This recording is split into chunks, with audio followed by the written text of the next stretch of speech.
At the first God made the heaven and the earth. And the earth was waste and without form, and it was dark on the face of the deep, and the Spirit of God was moving on the face of the waters. And God said, Let there be light, and there was light. And God, looking on the light, saw that it was good, and God made a division between the light and the dark, naming the light, day, and the dark, night. And there was evening and there was morning, the first day. And God said, Let there be a solid arch stretching over the waters, parting the waters from the waters. And God made the arch for a division between the waters which were under the arch and those which were over it, and it was so. And God gave the arch the name of Heaven. And there was evening and there was morning, the second day. And God said, Let the waters under the heaven come together in one place, and let the dry land be seen, and it was so. And God gave the dry land the name of earth, and the waters together in their place were named seas, and God saw that it was good. And God said, Let grass come up on the earth, and plants producing seed, and fruit trees giving fruit, in which is their seed, after their sort, and it was so. And grass came up on the earth, and every plant producing seed of its sort, and every tree producing fruit, in which is its seed, of its sort, and God saw that it was good. And there was evening and there was morning, the third day. And God said, Let there be lights in the arch of heaven, for a division between the day and the night, and let them be for signs, and for marking the changes of the year, and for days and for years. And let them be for lights in the arch of heaven to give light on the earth, and it was so. And God made the two great lights, the greater light to be the ruler of the day, and the smaller light to be the ruler of the night, and he made the stars. And God put them in the arch of heaven, to give light on the earth, to have rule over the day and the night, and for a division between the light and the dark, and God saw that it was good. And there was evening and there was morning, the fourth day. And God said, Let the waters be full of living things, and let birds be in flight over the earth under the arch of heaven. And God made great sea beasts, and every sort of living and moving thing with which the waters were full, and every sort of winged bird, and God saw that it was good. And God gave them his blessing, saying, Be fertile and have increase, making all the waters of the seas full, and let the birds be increased in the earth. And there was evening and there was morning, the fifth day. And God said, Let the earth give birth to all sorts of living things, cattle and all things moving on the earth, and beasts of the earth after their sort, and it was so. And God made the beast of the earth after its sort, and the cattle after their sort, and everything moving on the face of the earth after its sort, and God saw that it was good. And God said, Let us make man in our image, like us, and let him have rule over the fish of the sea and over the birds of the air and over the cattle and over all the earth and over every living thing which goes flat on the earth. And God made man in his image, in the image of God he made him, male and female he made them. And God gave them his blessing and said to them, Be fertile and have increase, and make the earth full and be masters of it. Be rulers over the fish of the sea and over the birds of the air and over every living thing moving on the earth. And God said, See, I have given you every plant producing seed, on the face of all the earth, and every tree which has fruit producing seed, they will be for your food. And to every beast of the earth and to every bird of the air and every living thing moving on the face of the earth I have given every green plant for food, and it was so. And God saw everything which he had made and it was very good. And there was evening and there was morning, the sixth day, and the heaven and the earth and all things in them were complete. And on the seventh day God came to the end of all his work, and on the seventh day he took his rest from all the work which he had done. And God gave his blessing to the seventh day and made it holy, because on that day he took his rest from all the work which he had made and done. These are the generations of the heaven and the earth when they were made. In the day when the Lord God made earth and heaven there were no plants of the field on the earth, and no grass had come up, for the Lord God had not sent rain on the earth and there was no man to do work on the land. But a mist went up from the earth, watering all the face of the land. And the Lord God made man from the dust of the earth, breathing into him the breath of life, and man became a living soul. And the Lord God made a garden in the east, in Eden, and there he put the man whom he had made.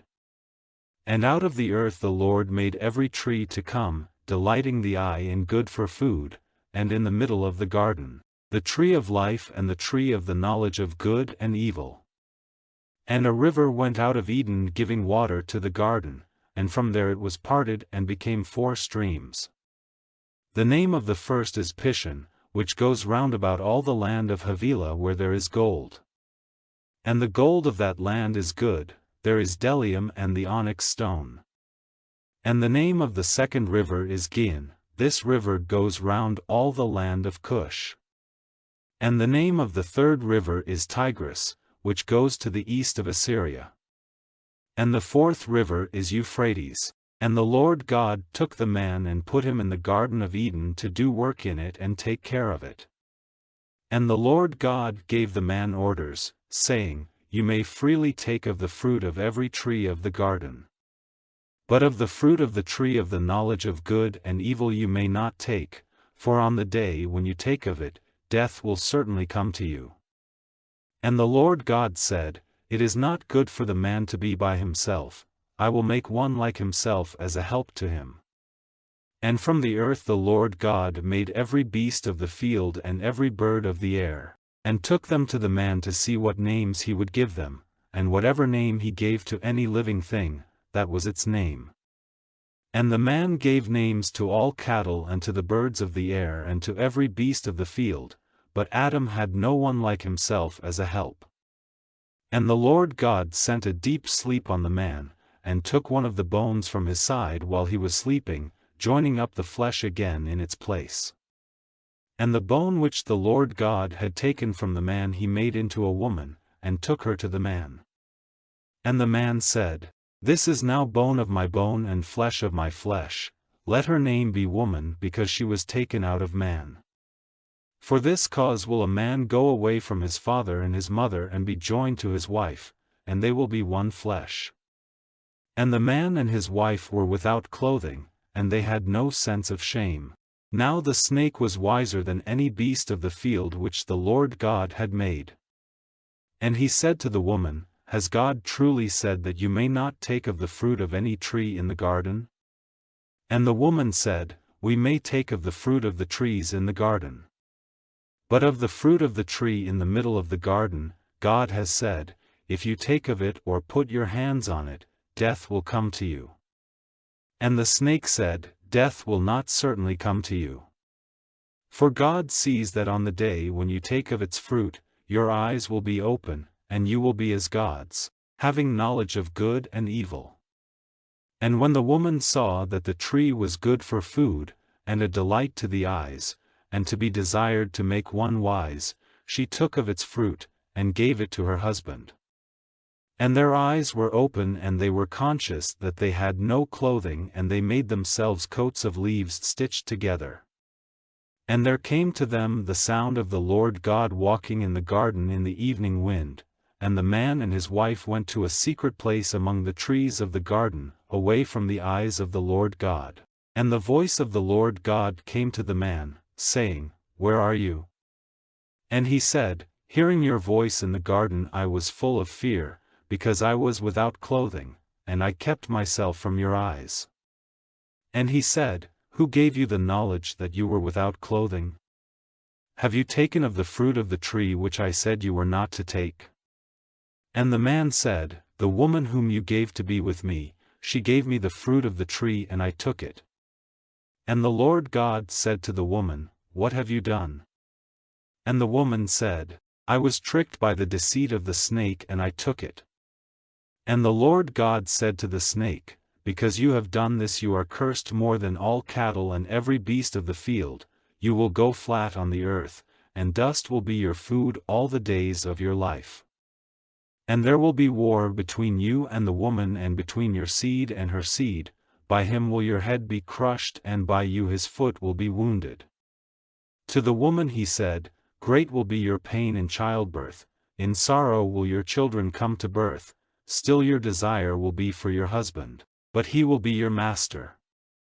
And to Adam he said, Because you gave ear to the voice of your wife and took of the fruit of the tree which I said you were not to take, the earth is cursed on your account, in pain you will get your food from it all your life. Thorns and waste plants will come up, and the plants of the field will be your food, with the hard work of your hands you will get your bread till you go back to the earth from which you were taken, for dust you are and to the dust you will go back. And the man gave his wife the name of Eve because she was the mother of all who have life. And the Lord God made for Adam and for his wife coats of skins for their clothing. And the Lord God said, Now the man has become like one of us, having knowledge of good and evil, and now if he puts out his hand and takes of the fruit of the tree of life, he will go on living forever. So the Lord God sent him out of the Garden of Eden to be a worker on the earth from which he was taken. So he sent the man out, and at the east of the Garden of Eden he put winged ones and a flaming sword turning every way to keep the way to the tree of life. And the man had connection with Eve his wife, and she became with child and gave birth to Cain, and said, I have got a man from the Lord. Then again she became with child and gave birth to Abel, his brother. And Abel was a keeper of sheep, but Cain was a farmer. And after a time, Cain gave to the Lord an offering of the fruits of the earth. And Abel gave an offering of the young lambs of his flock and of their fat. And the Lord was pleased with Abel's offering, but in Cain and his offering he had no pleasure. And Cain was angry and his face became sad. And the Lord said to Cain, Why are you angry? And why is your face sad? If you do well, will you not have honor? And if you do wrong, sin is waiting at the door, desiring to have you, but do not let it be your master. And Cain said to his brother, Let us go into the field. And when they were in the field, Cain made an attack on his brother Abel and put him to death.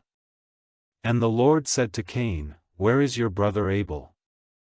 And he said, I have no idea, am I my brother's keeper? And he said, What have you done?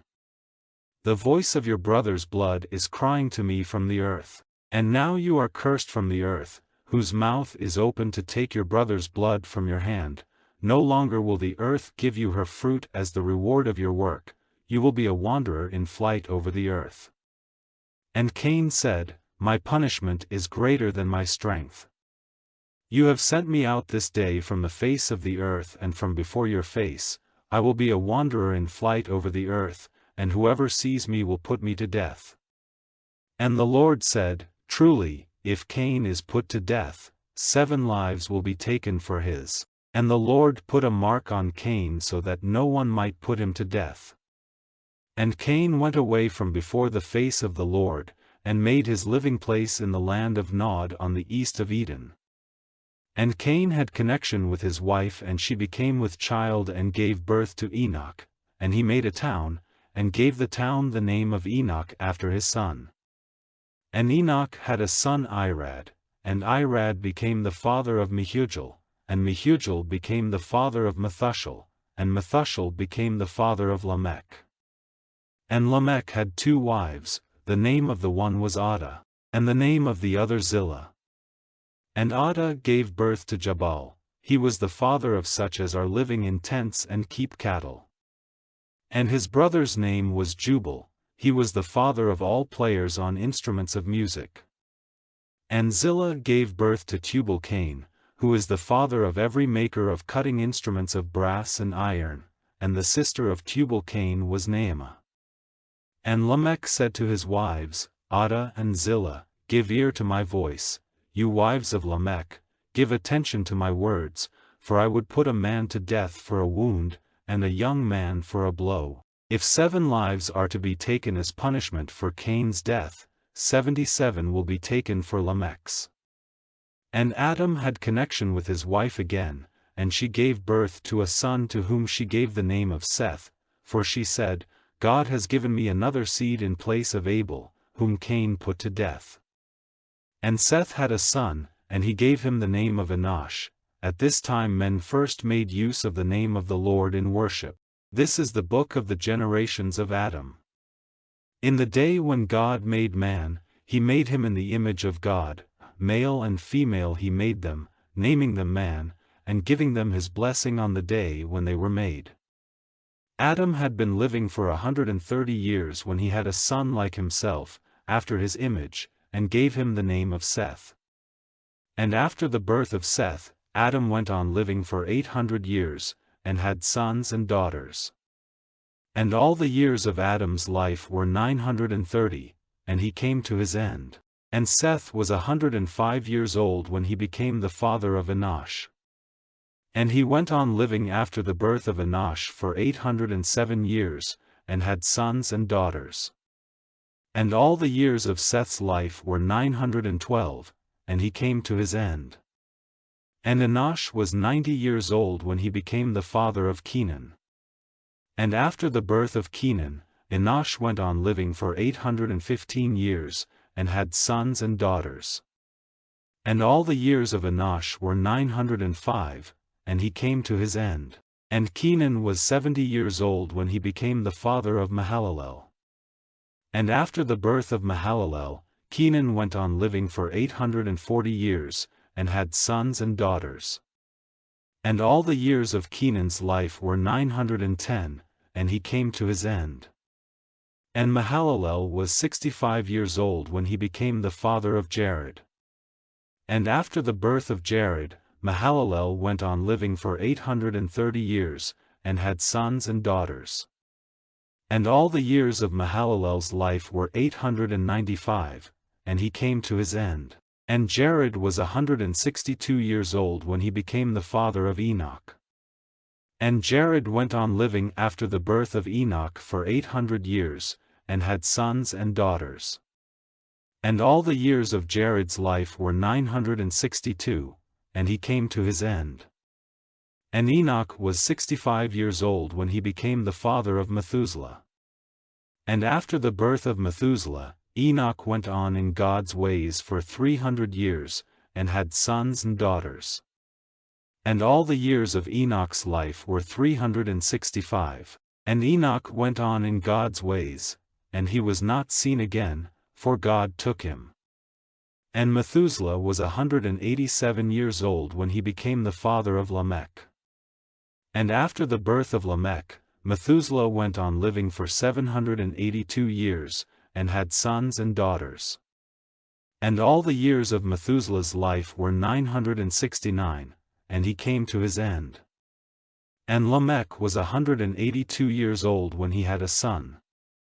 And he gave him the name of Noah, saying, Truly, he will give us rest from our trouble and the hard work of our hands, because of the earth which was cursed by God. And after the birth of Noah, Lamech went on living for 595 years, and had sons and daughters.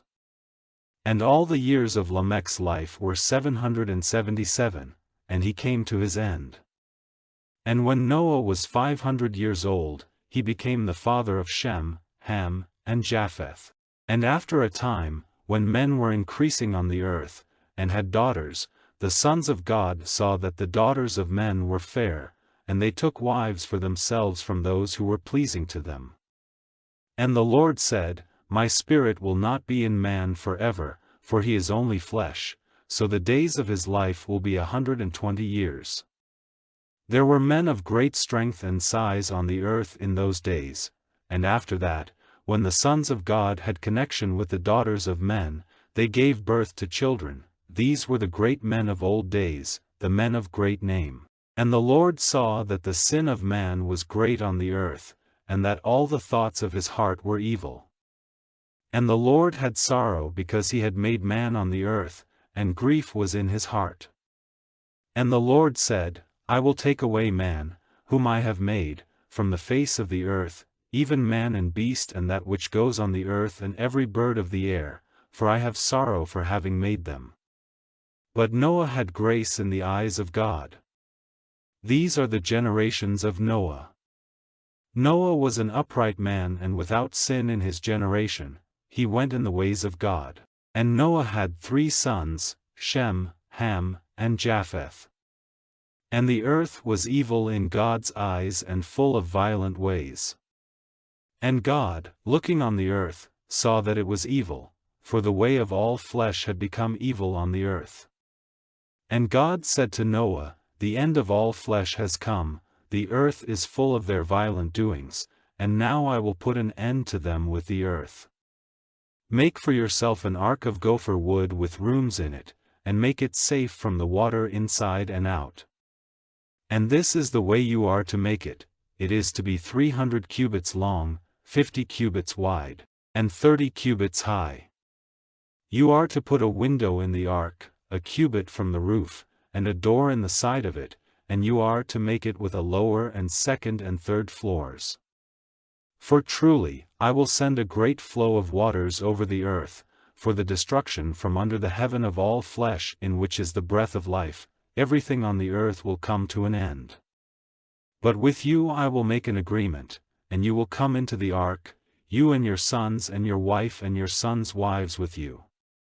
And you will take with you into the ark 2 of every sort of living thing, and keep them safe with you, they will be male and female. 2 of every sort of bird and cattle and of every sort of living thing which goes on the earth will you take with you to keep them from destruction. And make a store of every sort of food for yourself and them. And all these things Noah did, as God said, so he did. And the Lord said to Noah, Take all your family and go into the ark, for you only in this generation have I seen to be upright. Of every clean beast you will take 7 males and 7 females, and of the beasts which are not clean, 2, the male and his female, and of the birds of the air, 7 males and 7 females, so that their seed may still be living on the face of the earth. For after 7 days I will send rain on the earth for 40 days and 40 nights, for the destruction of every living thing which I have made on the face of the earth. And Noah did everything which the Lord said he was to do. And Noah was 600 years old when the waters came flowing over all the earth. And Noah, with his sons and his wife and his sons' wives, went into the ark because of the flowing of the waters. Of clean beasts, and of beasts which are not clean, and of birds, and of everything which goes on the earth, in 2s, male and female, they went into the ark with Noah, as God had said. And after the 7 days, the waters came over all the earth. In the 600th year of Noah's life, in the 2nd month, on the 17th day of the month, all the fountains of the great deep came bursting through, and the windows of heaven were open, and rain came down on the earth for 40 days and 40 nights. On the same day Noah, with Shem, Ham, and Japheth, his sons, and his wife and his sons' wives, went into the ark, and with them every sort of beast and cattle, and every sort of thing which goes on the earth, and every sort of bird. They went with Noah into the ark, 2 and 2 of all flesh in which is the breath of life. Male and female of all flesh went in, as God had said, and the ark was shut by the Lord. And for 40 days the waters were over all the earth, and the waters were increased so that the ark was lifted up high over the earth. And the waters overcame everything and were increased greatly on the earth, and the ark was resting on the face of the waters.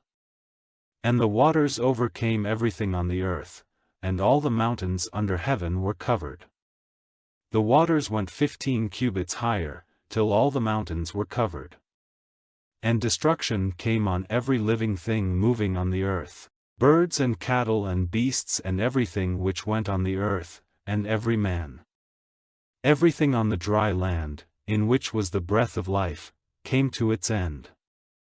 Every living thing on the face of all the earth, man and cattle and things moving on the face of the earth, and birds of the air, came to destruction.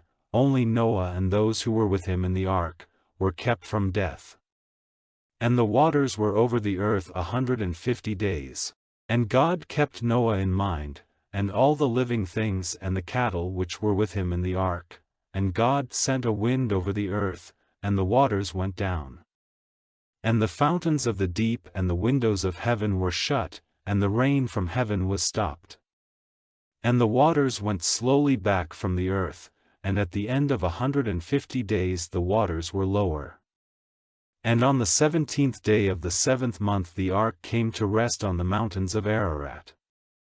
And still the waters went on falling, till on the 1st day of the 10th month the tops of the mountains were seen. Then, after 40 days, through the open window of the ark which he had made, Noah sent out a raven, which went this way and that till the waters were gone from the earth. And he sent out a dove, to see if the waters had gone from the face of the earth. But the dove saw no resting place for her foot, and came back to the ark, for the waters were still over all the earth, and he put out his hand, and took her into the ark. And after waiting another 7 days, he sent the dove out again.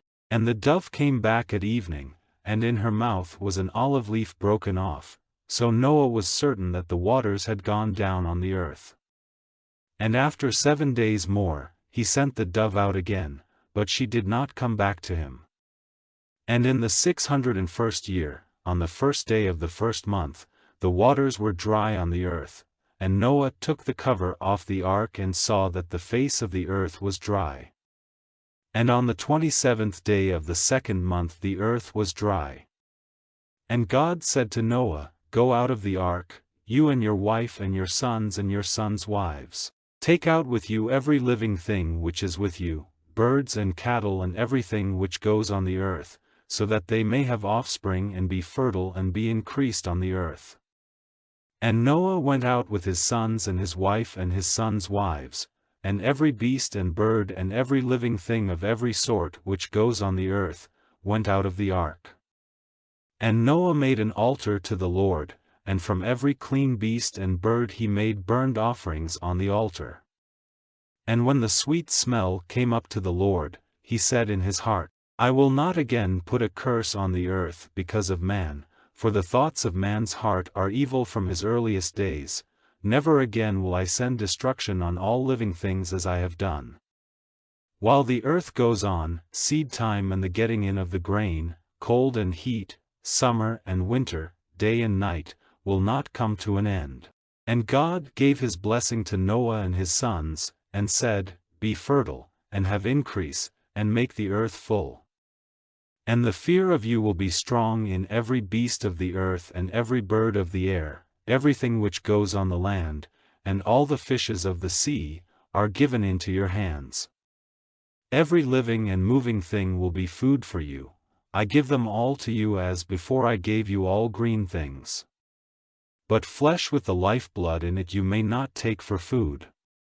And for your blood, which is your life, will I take payment, from every beast I will take it, and from every man will I take payment for the blood of his brother man. Whoever takes a man's life, by man will his life be taken, because God made man in his image. And now, be fertile and have increase, have offspring on the earth and become great in number. And God said to Noah and to his sons, Truly, I will make my agreement with you and with your seed after you, and with every living thing with you, all birds and cattle and every beast of the earth which comes out of the ark with you. And I will make my agreement with you. Never again will all flesh be cut off by the waters, never again will the waters come over all the earth for its destruction. And God said, This is the sign of the agreement which I make between me and you and every living thing with you, for all future generations. I will put my bow in the cloud and it will be for a sign of the agreement between me and the earth. And whenever I make a cloud come over the earth, the bow will be seen in the cloud, and I will keep in mind the agreement between me and you and every living thing, and never again will there be a great flow of waters causing destruction to all flesh.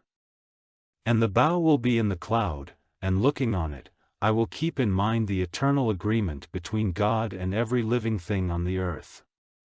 And God said to Noah, "This is the sign of the agreement which I have made between me and all flesh on the earth." And the sons of Noah who went out of the ark were Shem, Ham, and Japheth, and Ham is the father of Canaan. These three were the sons of Noah, and from them all the earth was peopled. In those days Noah became a farmer, and he made a vine garden. And he took of the wine of it and was overcome by drink, and he was uncovered in his tent.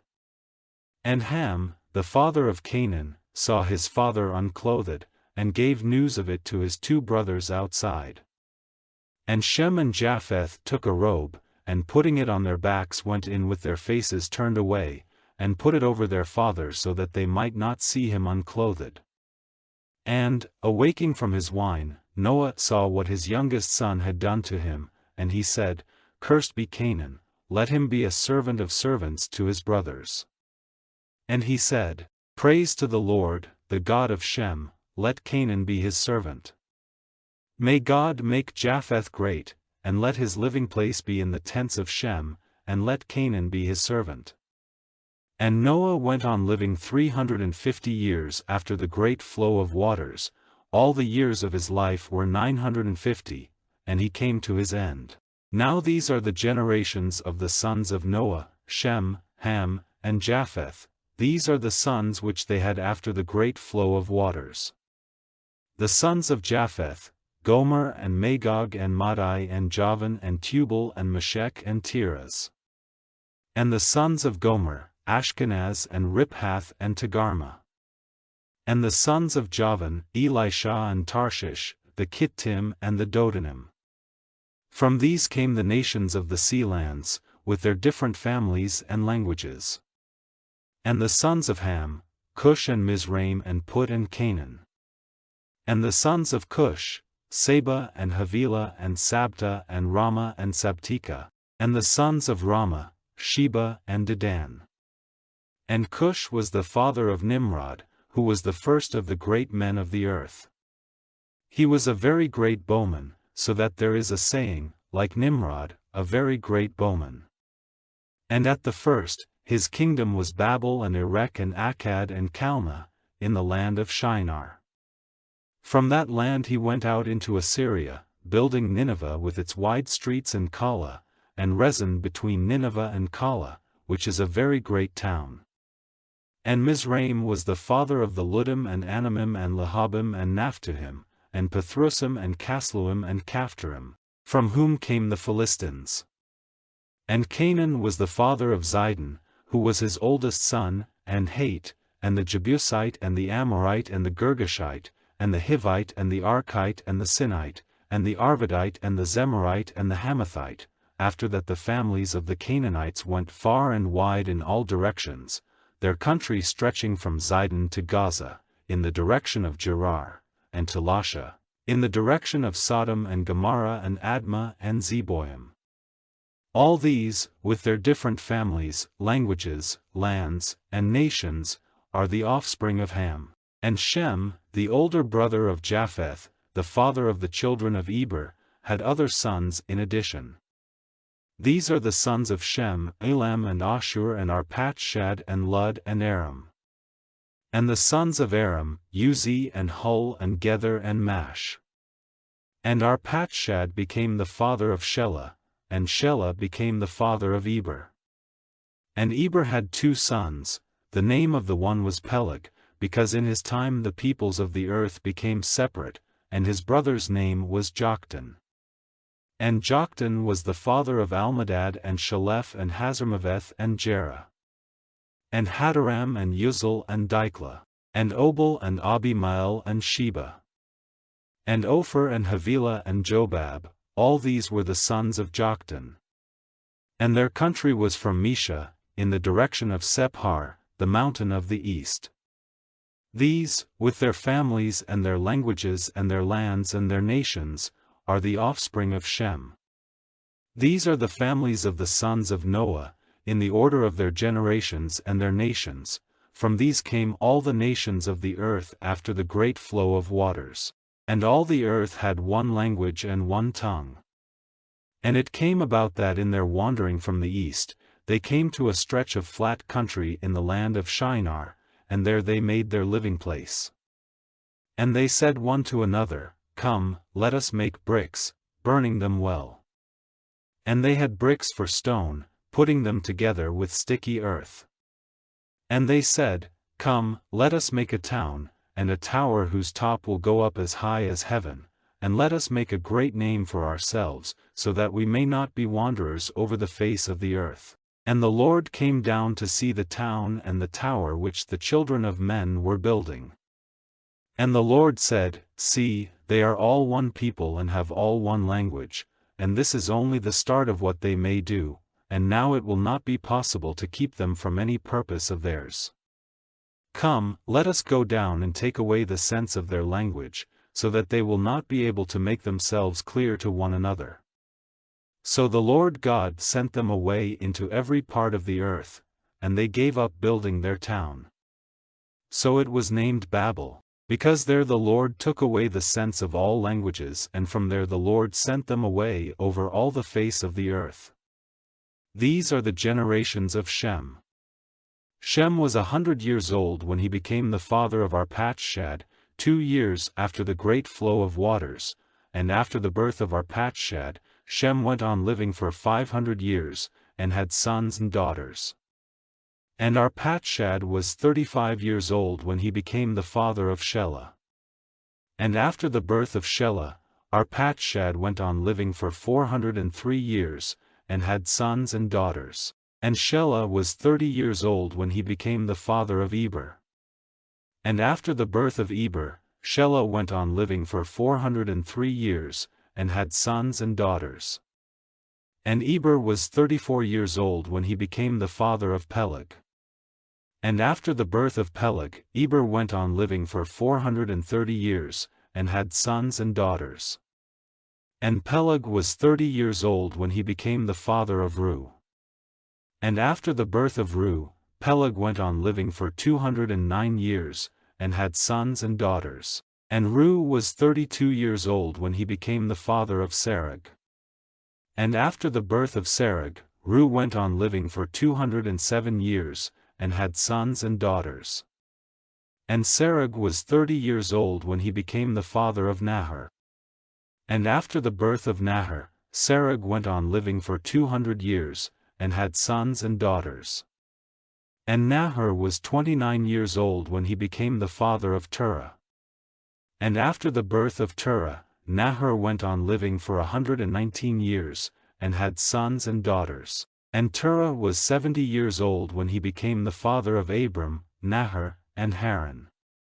These are the generations of Terah. Terah was the father of Abram, Nahor, and Haran was the father of Lot. And death came to Haran when he was with his father Terah in the land of his birth, Ur of the Chaldees. And Abram and Nahor took wives for themselves. The name of Abram's wife was Sarai, and the name of Nahor's wife was Milcah, the daughter of Haran, the father of Milcah and Iscah. And Sarai had no child. And Terah took Abram, his son, and Lot, the son of Haran, and Sarai, his daughter-in-law, the wife of his son Abram, and they went out from Ur of the Chaldees, to go to the land of Canaan, and they came to Haran, and were there for some time. And all the years of Terah's life were 205, and Terah came to his end in Haran. Now the Lord said to Abram, Go out from your country and from your family and from your father's house, into the land to which I will be your guide. And I will make of you a great nation, blessing you and making your name great, and you will be a blessing. To them who are good to you will I give blessing, and on him who does you wrong will I put my curse, and you will become a name of blessing to all the families of the earth. So Abram went as the Lord had said to him, and Lot went with him. Abram was 75 years old when he went away from Haran. And Abram took Sarai, his wife, and Lot, his brother's son, and all their goods and the servants which they had got in Haran, and they went out to go to the land of Canaan. And Abram went through the land till he came to Shechem, to the holy tree of Moreh. At that time, the Canaanites were still living in the land. And the Lord came to Abram, and said, I will give all this land to your seed. Then Abram made an altar there to the Lord who had let himself be seen by him. And moving on from there to the mountain on the east of Bethel, he put up his tent, having Bethel on the west and Ai on the east, and there he made an altar and gave worship to the name of the Lord. And he went on, journeying still to the south. And because there was little food to be had in that land, he went down into Egypt. Now when he came near to Egypt, he said to Sarai, his wife, Truly, you are a fair woman and beautiful to the eye, and I am certain that when the men of Egypt see you, they will say, This is his wife, and they will put me to death and keep you. Say, then, that you are my sister, and so it will be well with me because of you, and my life will be kept safe on your account. And so it was that when Abram came into Egypt, the men of Egypt, looking on the woman, saw that she was fair. And Pharaoh's great men, having seen her, said words in praise of her to Pharaoh, and she was taken into Pharaoh's house. And because of her, he was good to Abram, and he had sheep and oxen and asses, and men servants and women servants, and camels. And the Lord sent great troubles on Pharaoh's house because of Sarai, Abram's wife. Then Pharaoh sent for Abram, and said, What have you done to me? Why did you not say that she was your wife? Why did you say that she was your sister? So that I took her for my wife. Now, take your wife and go on your way. And Pharaoh gave orders to his men, and they sent him on his way, with his wife and all he had.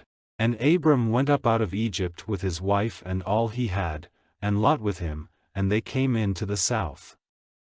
Now Abram had great wealth of cattle and silver and gold.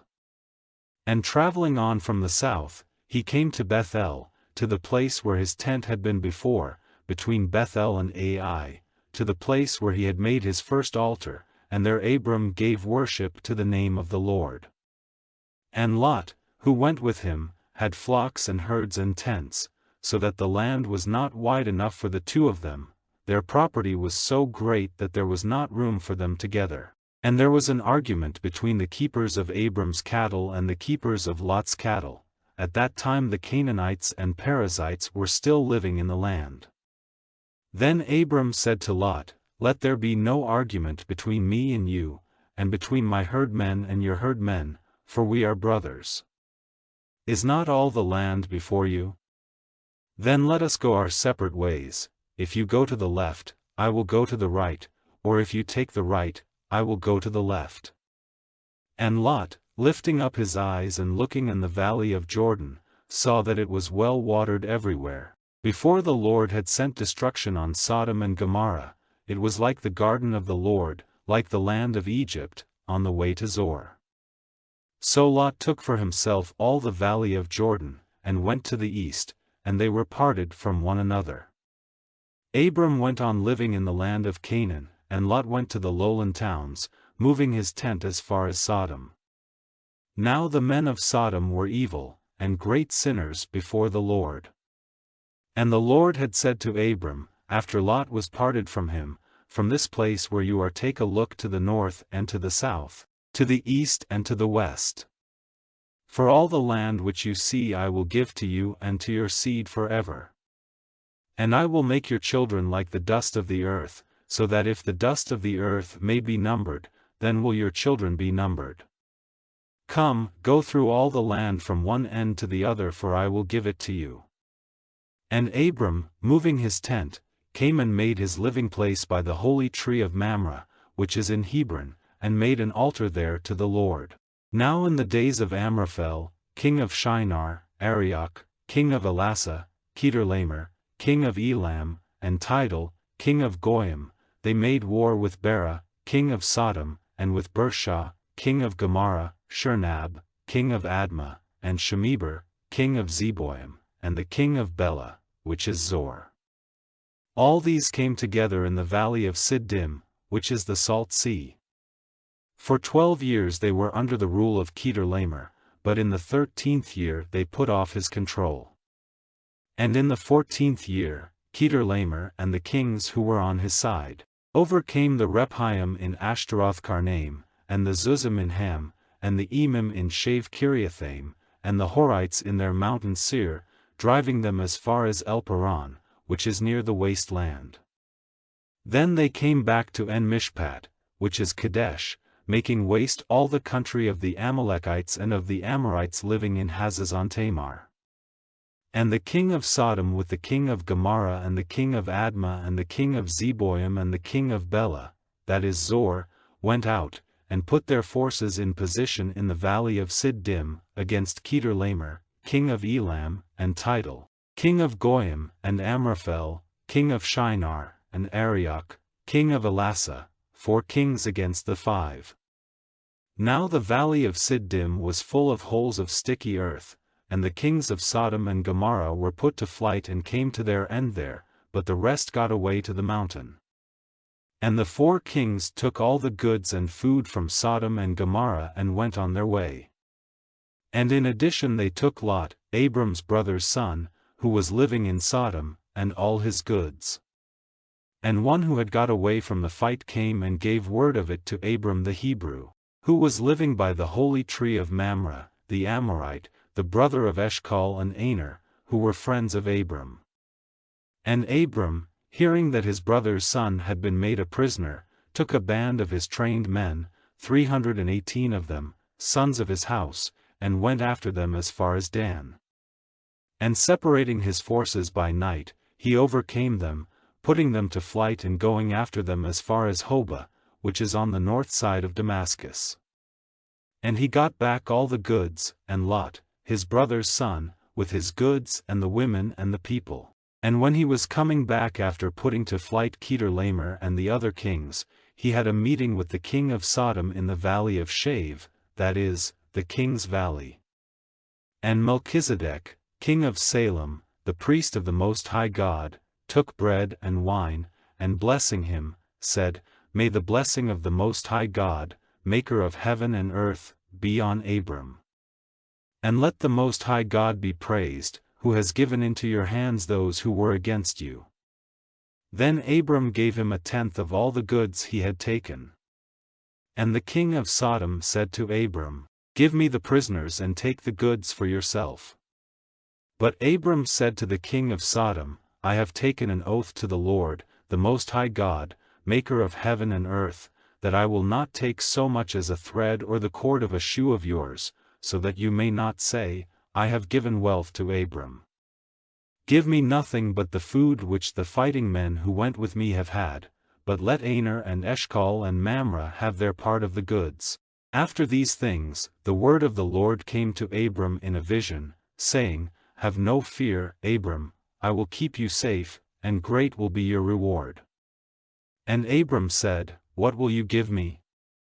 For I have no child, and this Eliezer of Damascus will have all my wealth after me. And Abram said, You have given me no child, and a servant in my house will get the heritage. Then said the Lord, This man will not get the heritage, but a son of your body will have your property after you.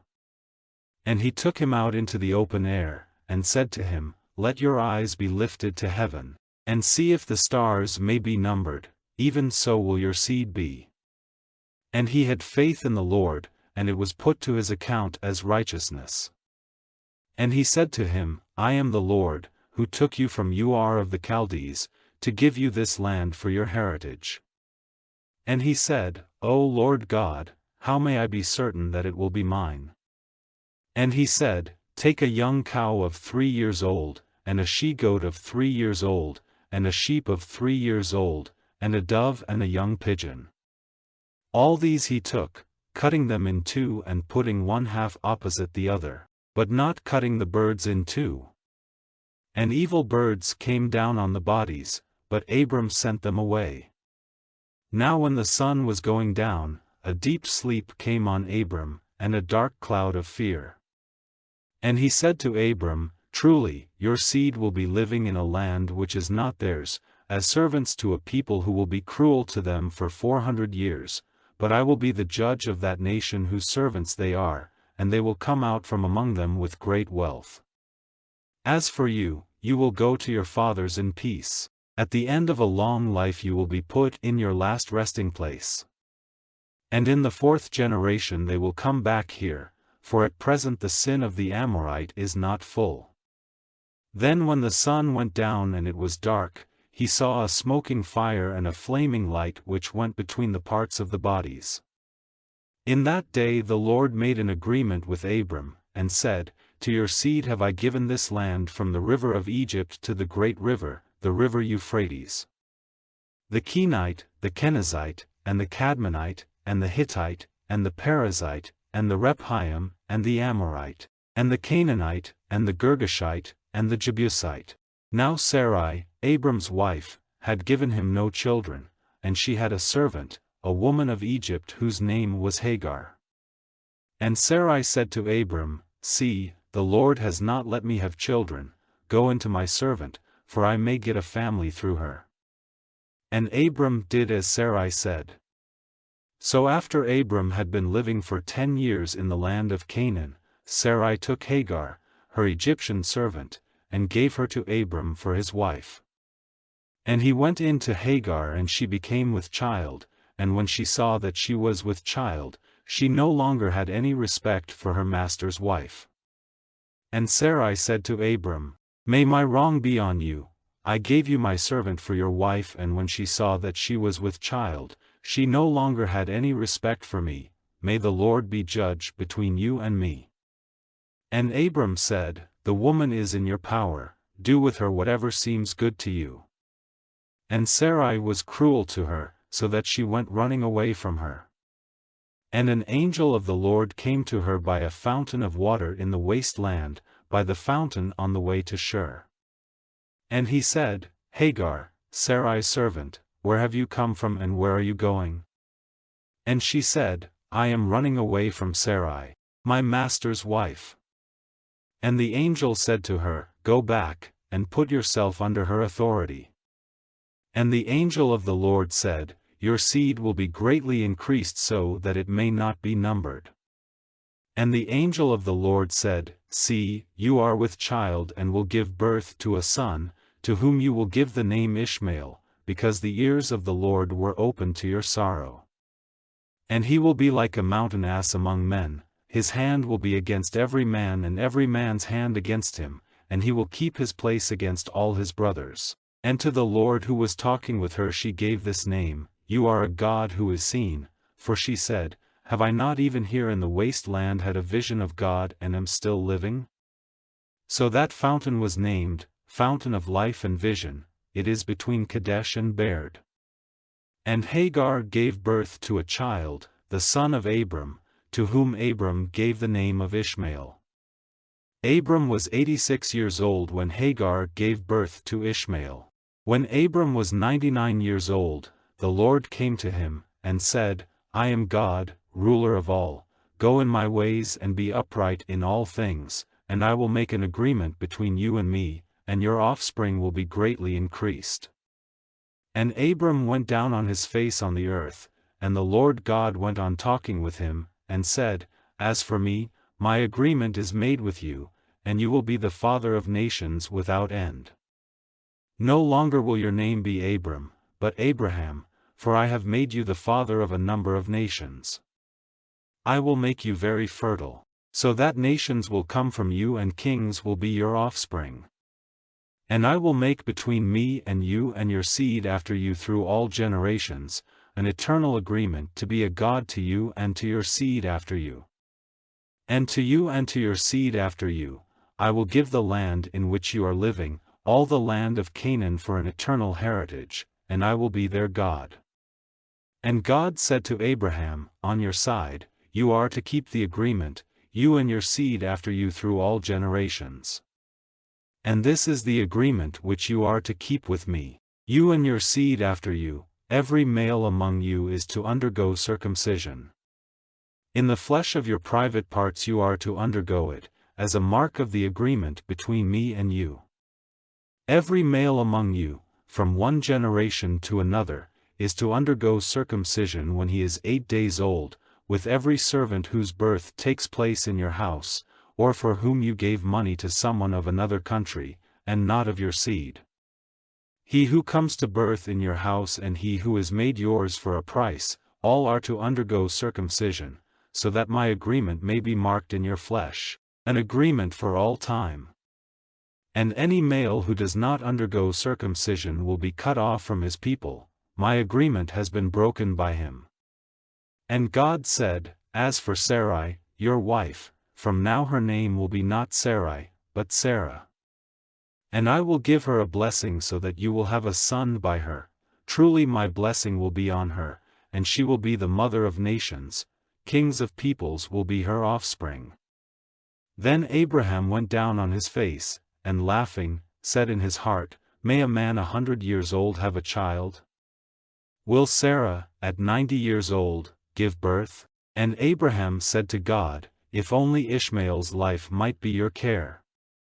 And God said, Not so, but Sarah, your wife, will have a son, and you will give him the name Isaac, and I will make my agreement with him forever and with his seed after him. As for Ishmael, I have given ear to your prayer, truly I have given him my blessing and I will make him fertile and give him great increase, he will be the father of 12 chiefs, and I will make him a great nation. But my agreement will be with Isaac, to whom Sarah will give birth a year from this time.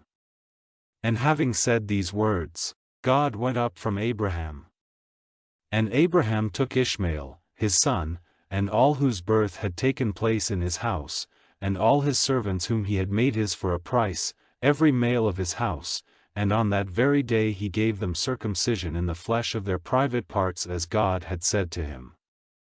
Abraham was 99 years old when he underwent circumcision. And Ishmael, his son, was 13 years old when he underwent circumcision. Abraham and Ishmael, his son, underwent circumcision on that very day. And all the men of his house, those whose birth had taken place in the house and those whom he had got for money from men of other lands, underwent circumcision with him. Now the Lord came to him by the holy tree of Mamre, when he was seated in the doorway of his tent in the middle of the day, and lifting up his eyes, he saw 3 men before him, and seeing them, he went quickly to them from the door of the tent, and went down on his face to the earth, and said, My Lord, if now I have grace in your eyes, do not go away from your servant. Let me get water for washing your feet, and take your rest under the tree. And let me get a bit of bread to keep up your strength, and after that you may go on your way, for this is why you have come to your servant. And they said, Let it be so. Then Abraham went quickly into the tent, and said to Sarah, Get 3 measures of meal straightway and make cakes. And running to the herd, he took a young ox, soft and fat, and gave it to the servant and he quickly made it ready. And he took butter and milk and the young ox which he had made ready and put it before them, waiting by them under the tree while they took food. And they said to him, Where is Sarah your wife? And he said, She is in the tent. And he said, I will certainly come back to you in the spring, and Sarah your wife will have a son. And his words came to the ears of Sarah who was at the back of the tent door. Now Abraham and Sarah were very old, and Sarah was past the time for giving birth. And Sarah, laughing to herself, said, Now that I am used up am I still to have pleasure, my husband himself being old? And the Lord said, Why was Sarah laughing and saying, Is it possible for me, being old, to give birth to a child? Is there any wonder which the Lord is not able to do? At the time I said, In the spring, I will come back to you, and Sarah will have a child. Then Sarah said, I was not laughing, for she was full of fear. And he said, No, but you were laughing. And the men went on from there in the direction of Sodom, and Abraham went with them on their way. And the Lord said, Am I to keep back from Abraham the knowledge of what I do, seeing that Abraham will certainly become a great and strong nation, and his name will be used by all the nations of the earth as a blessing? For I have made him mine so that he may give orders to his children and those of his line after him. to keep the ways of the Lord, to do what is good and right, so that the Lord may do to Abraham as he has said.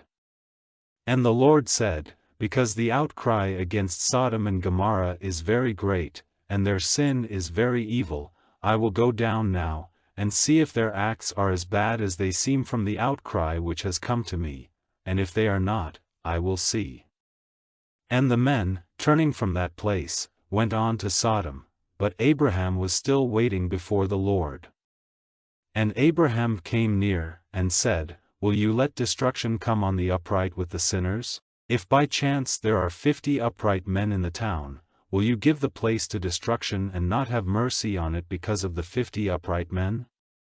Let such a thing be far from you, to put the upright to death with the sinner. Will not the judge of all the earth do right? And the Lord said, If there are 50 upright men in the town, I will have mercy on it because of them. And Abraham answering said, Truly, I who am only dust, have undertaken to put my thoughts before the Lord. If by chance there are 5 less than 50 upright men, will you give up all the town to destruction because of these 5? And he said, I will not give it to destruction if there are 45. And again he said to him, By chance there may be 40 there. And he said, I will not do it if there are 40. And he said, Let not the Lord be angry with me if I say, What if there are 30 there? And he said, I will not do it if there are 30. And he said, See now, I have undertaken to put my thoughts before the Lord, what if there are 20 there? And he said, I will have mercy because of the 20. And he said, Oh, let not the Lord be angry, and I will say only one word more, by chance there may be 10 there. And he said, I will have mercy because of the 10. And the Lord went on his way when his talk with Abraham was ended, and Abraham went back to his place. And at nightfall the 2 angels came to Sodom, and Lot was seated at the way into the town, and when he saw them he got up and came before them, falling down on his face to the earth. And he said, My masters, come now into your servant's house and take your rest there for the night, and let your feet be washed, and early in the morning you may go on your way. And they said, Not so, but we will take our night's rest in the street. But he made his request more strongly, so they went with him into his house, and he got food ready for them, and made unleavened bread, of which they took. But before they had gone to bed, the men of the town, all the men of Sodom, came round the house, young and old, from every part of the town, and crying out to Lot, they said, Where are the men who came to your house this night? Send them out to us, so that we may take our pleasure with them. And Lot went out to them in the doorway, shutting the door after him. And he said, My brothers, do not this evil. See now, I have 2 unmarried daughters, I will send them out to you so that you may do to them whatever seems good to you, only do nothing to these men. For this is why they have come under the shade of my roof. And they said, Give way there.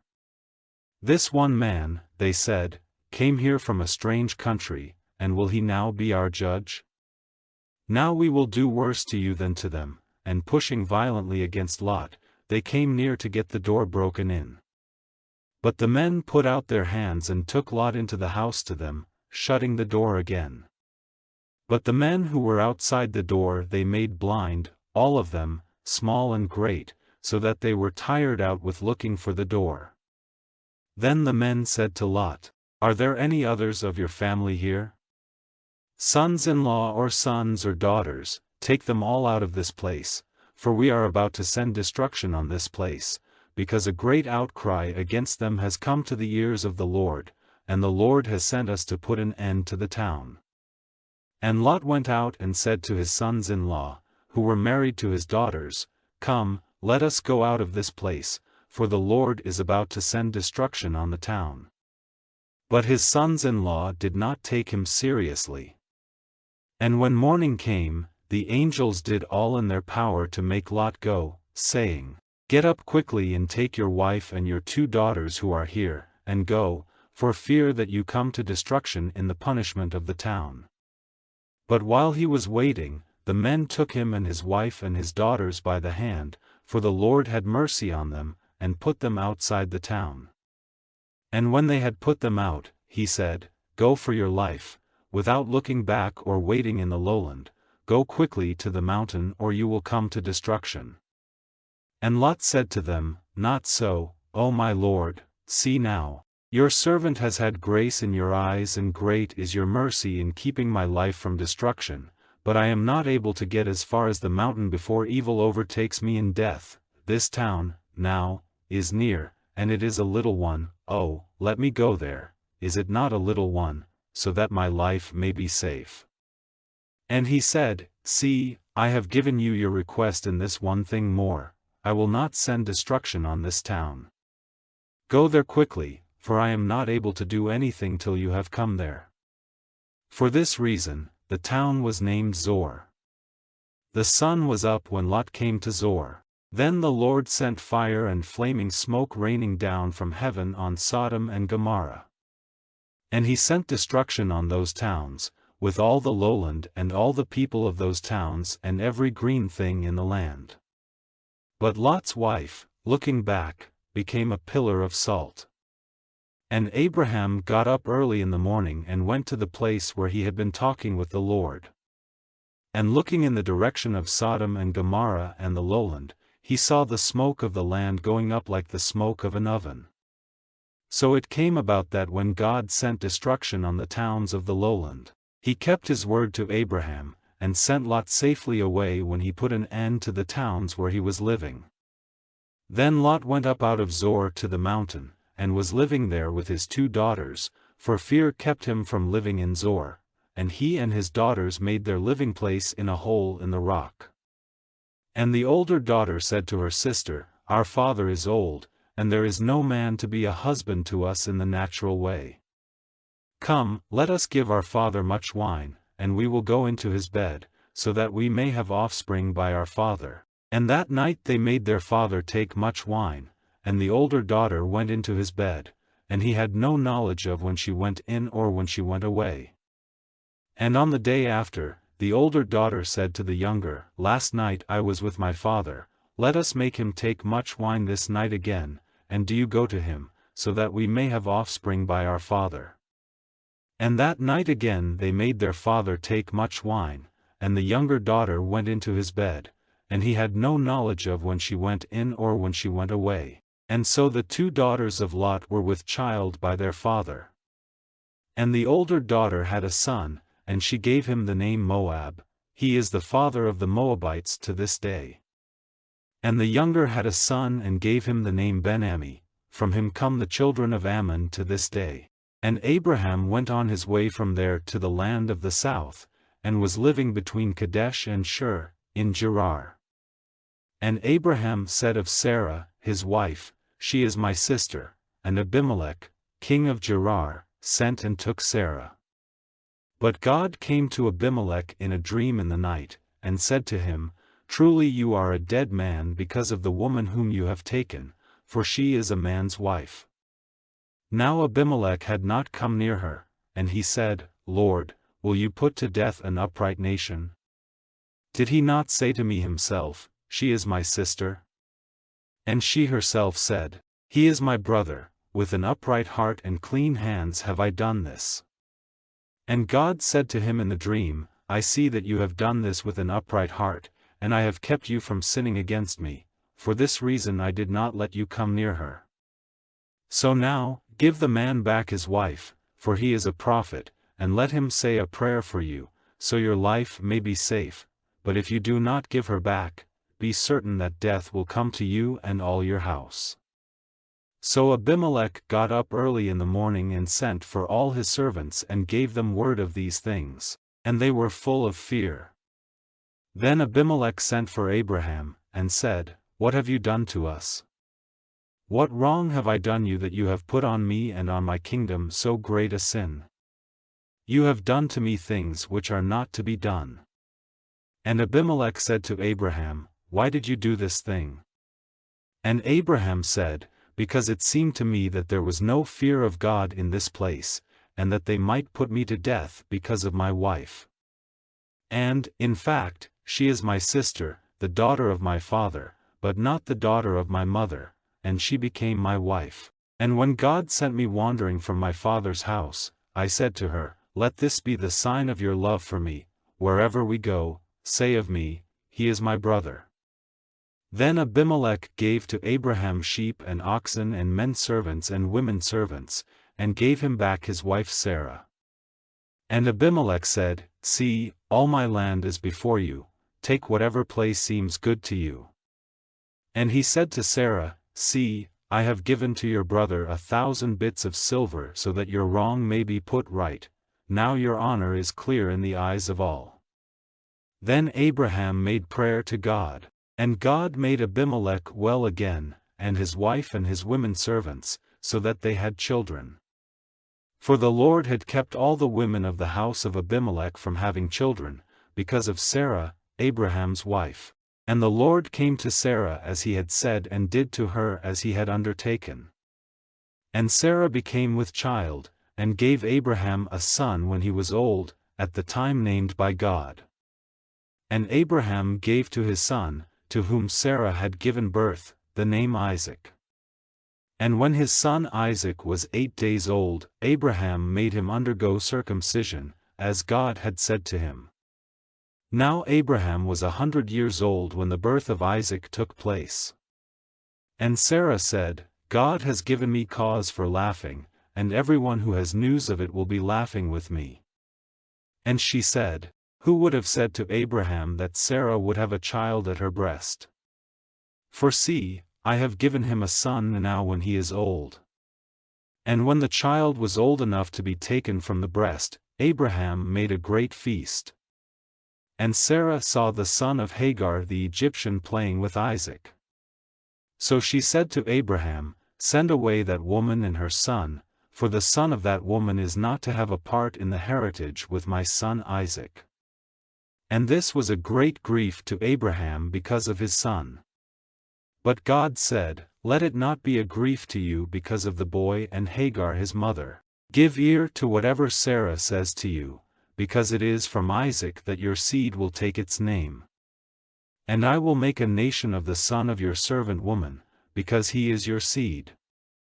And early in the morning Abraham got up, and gave Hagar some bread and a water skin, and put the boy on her back, and sent her away, and she went, wandering in the waste land of Beersheba. And when all the water in the skin was used up, she put the child down under a tree. And she went some distance away, about an arrow flight, and seating herself on the earth, she gave way to bitter weeping, saying, Let me not see the death of my child. And the boy's cry came to the ears of God, and the angel of God said to Hagar from heaven, Hagar, why are you weeping?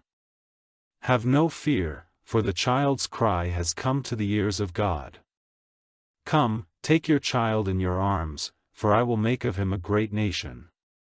Then God made her eyes open, and she saw a water spring, and she got water in the skin and gave the boy a drink. And God was with the boy, and he became tall and strong, and he became a bowman, living in the waste land. And while he was in the waste land of Paran, his mother got him a wife from the land of Egypt. Now at that time, Abimelech and Phicol, the captain of his army, said to Abraham, I see that God is with you in all you do. Now, then, give me your oath, in the name of God, that you will not be false to me or to my sons after me, but that as I have been good to you, so you will be to me and to this land where you have been living. And Abraham said, I will give you my oath. But Abraham made a protest to Abimelech because of a water hole which Abimelech's servants had taken by force. But Abimelech said, I have no idea who has done this thing, you never gave me word of it, and I had no knowledge of it till this day. And Abraham took sheep and oxen and gave them to Abimelech, and the two of them made an agreement together. And Abraham put 7 young lambs of the flock on one side by themselves. Then Abimelech said, What are these 7 lambs which you have put on one side? And he said, "Take these 7 lambs from me as a witness that I have made this water whole." So he gave that place the name Beersheba, because there the 2 of them had given their oaths. So they made an agreement at Beersheba, and Abimelech and Phicol, the captain of his army, went back to the land of the Philistines. And Abraham, after planting a holy tree in Beersheba, gave worship to the name of the Lord, the eternal God. And Abraham went on living in the land of the Philistines as in a strange country. Now after these things, God put Abraham to the test, and said to him, "Abraham," and he said, "Here am I."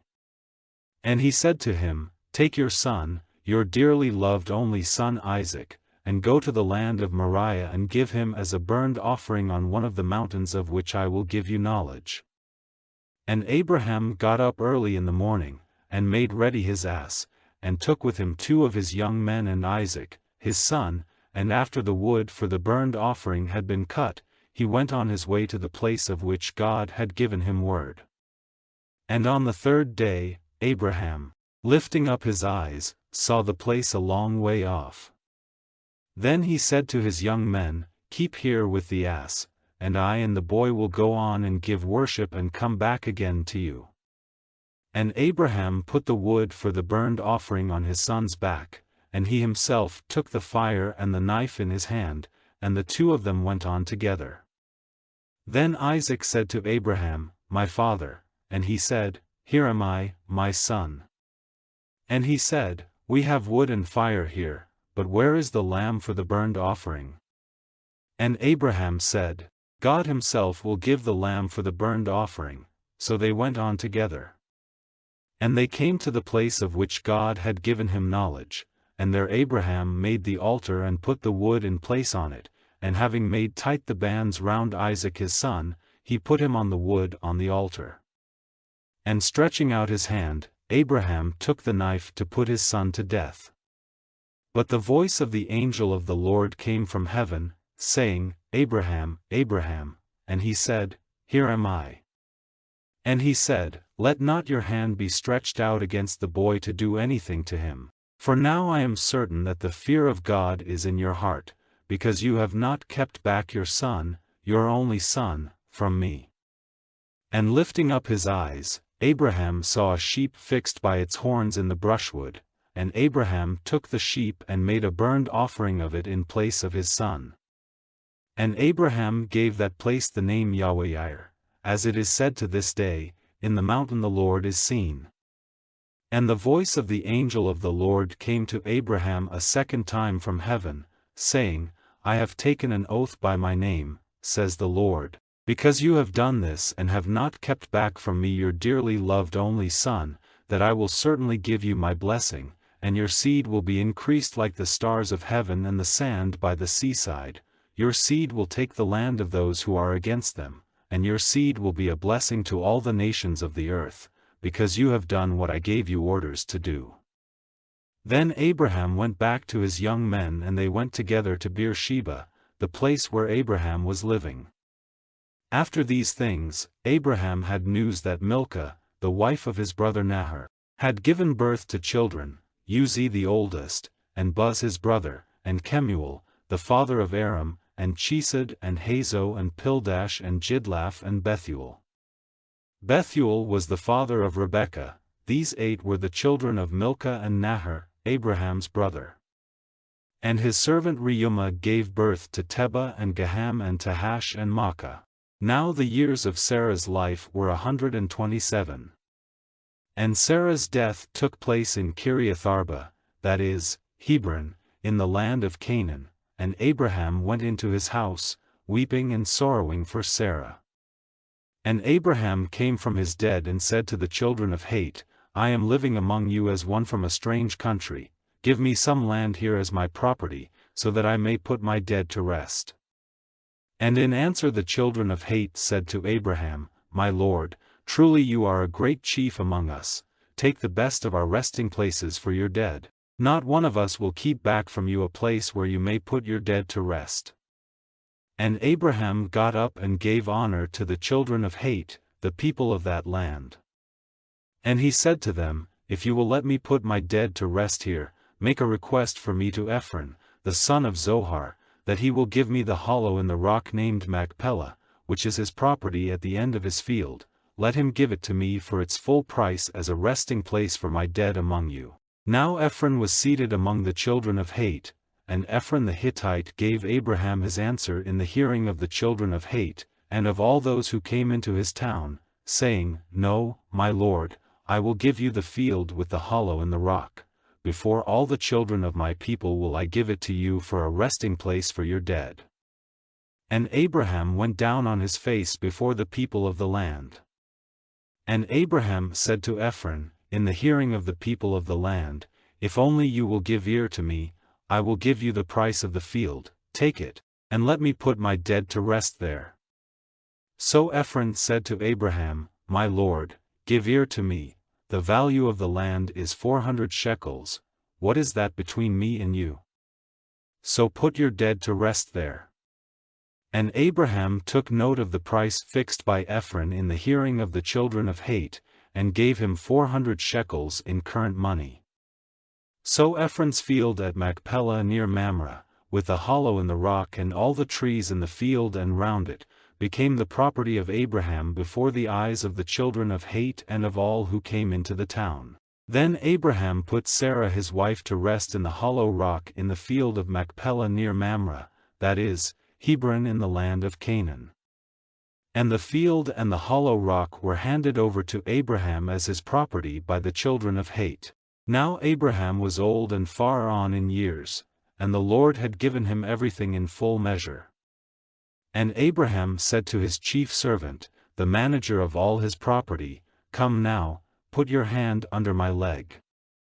And take an oath by the Lord, the God of heaven and the God of the earth, that you will not get a wife for my son Isaac from the daughters of the Canaanites among whom I am living, but that you will go into my country and to my relations and get a wife there for my son Isaac." And the servant said, "If by chance the woman will not come with me into this land, am I to take your son back again to the land from which you came?" And Abraham said, "Take care that you do not let my son go back to that land. The Lord God of heaven, who took me from my father's house and from the land of my birth, and made an oath to me, saying, 'To your seed I will give this land,' he will send his angel before you and give you a wife for my son in that land. And if the woman will not come with you, then you are free from this oath, only do not take my son back there." And the servant put his hand under Abraham's leg, and gave him his oath about this thing. And the servant took 10 of his master's camels, and all sorts of good things of his master's, and went to Mesopotamia, to the town of Nahor. And he made the camels take their rest outside the town by the water spring in the evening, at the time when the women came to get water.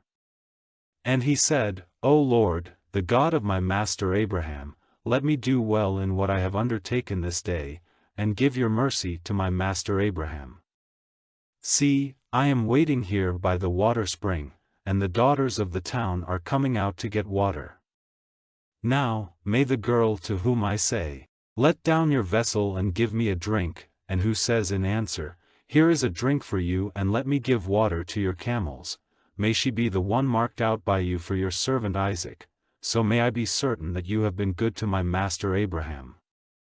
And even before his words were ended, Rebekah, the daughter of Bethuel, the son of Milcah, who was the wife of Nahor, Abraham's brother, came out with her water vessel on her arm. She was a very beautiful girl, a virgin, who had never been touched by a man, and she went down to the spring to get water in her vessel. And the servant came running to her and said, "Give me a little water from your vessel." And she said, "Take a drink, my lord," and quickly letting down her vessel onto her hand, she gave him a drink. And having done so, she said, "I will get water for your camels till they have had enough."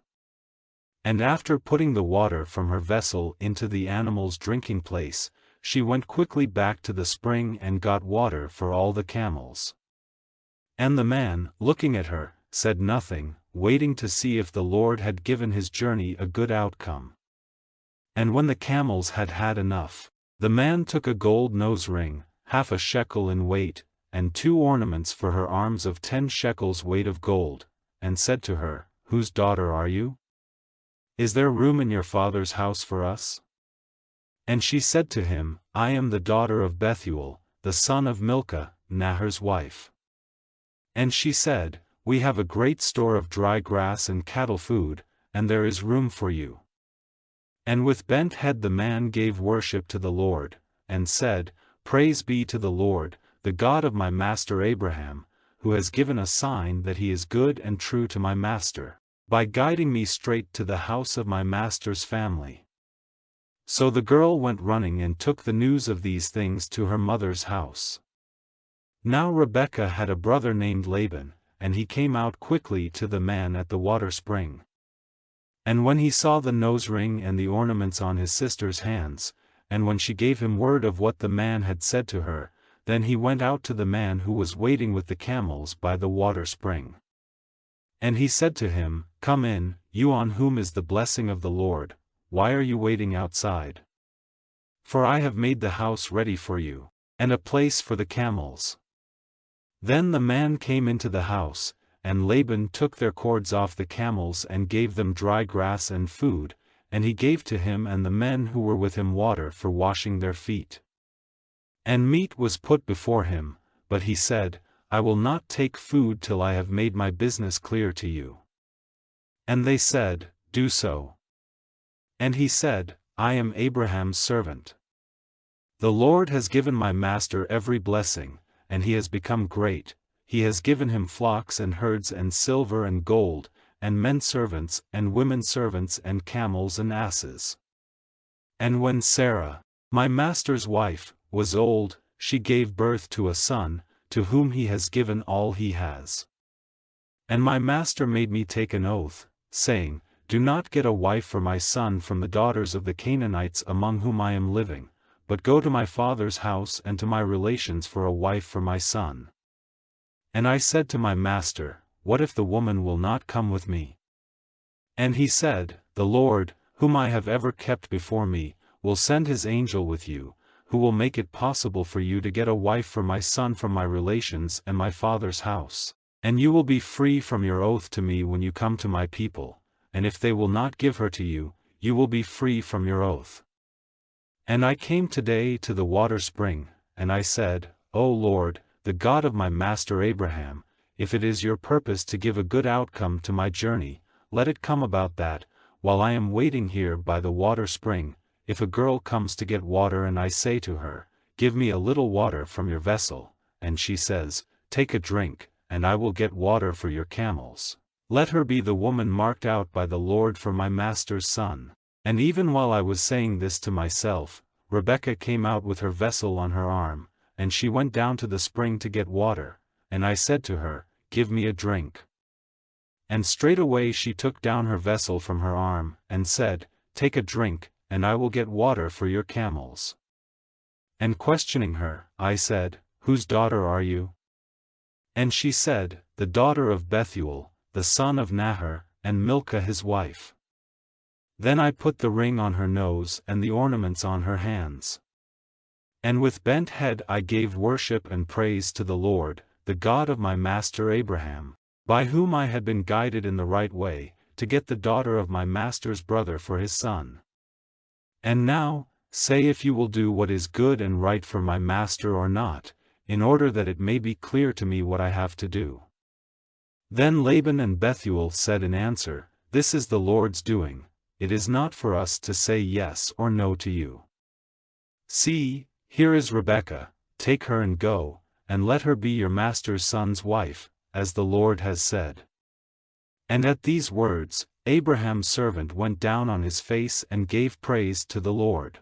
Then he took jewels of silver and jewels of gold and fair robes and gave them to Rebekah, and he gave things of value to her mother and her brother. Then he and the men who were with him had food and drink, and took their rest there that night, and in the morning he got up, and said, Let me now go back to my master. But her brother and her mother said, Let the girl be with us a week or 10 days, and then she may go. And he said, Do not keep me, the Lord has given a good outcome to my journey, let me now go back to my master. And they said, we will send for the girl, and let her make the decision. And they sent for Rebekah and said to her, are you ready to go with this man? And she said, I am ready.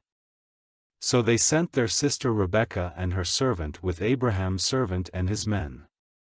And they gave Rebekah their blessing, saying, O sister, may you be the mother of thousands and 10,000s, and may your seed overcome all those who make war against them. So Rebekah and her servant women went with the man, seated on the camels, and so the servant took Rebekah and went on his way. Now Isaac had come through the waste land to Beer-lahai-roi, for he was living in the south. And when the evening was near, he went wandering out into the fields, and lifting up his eyes he saw camels coming. And when Rebekah, looking up, saw Isaac, she got down from her camel, and said to the servant, who is that man coming to us through the field? And the servant said, it is my master. Then she took her veil, covering her face with it. Then the servant gave Isaac the story of all he had done.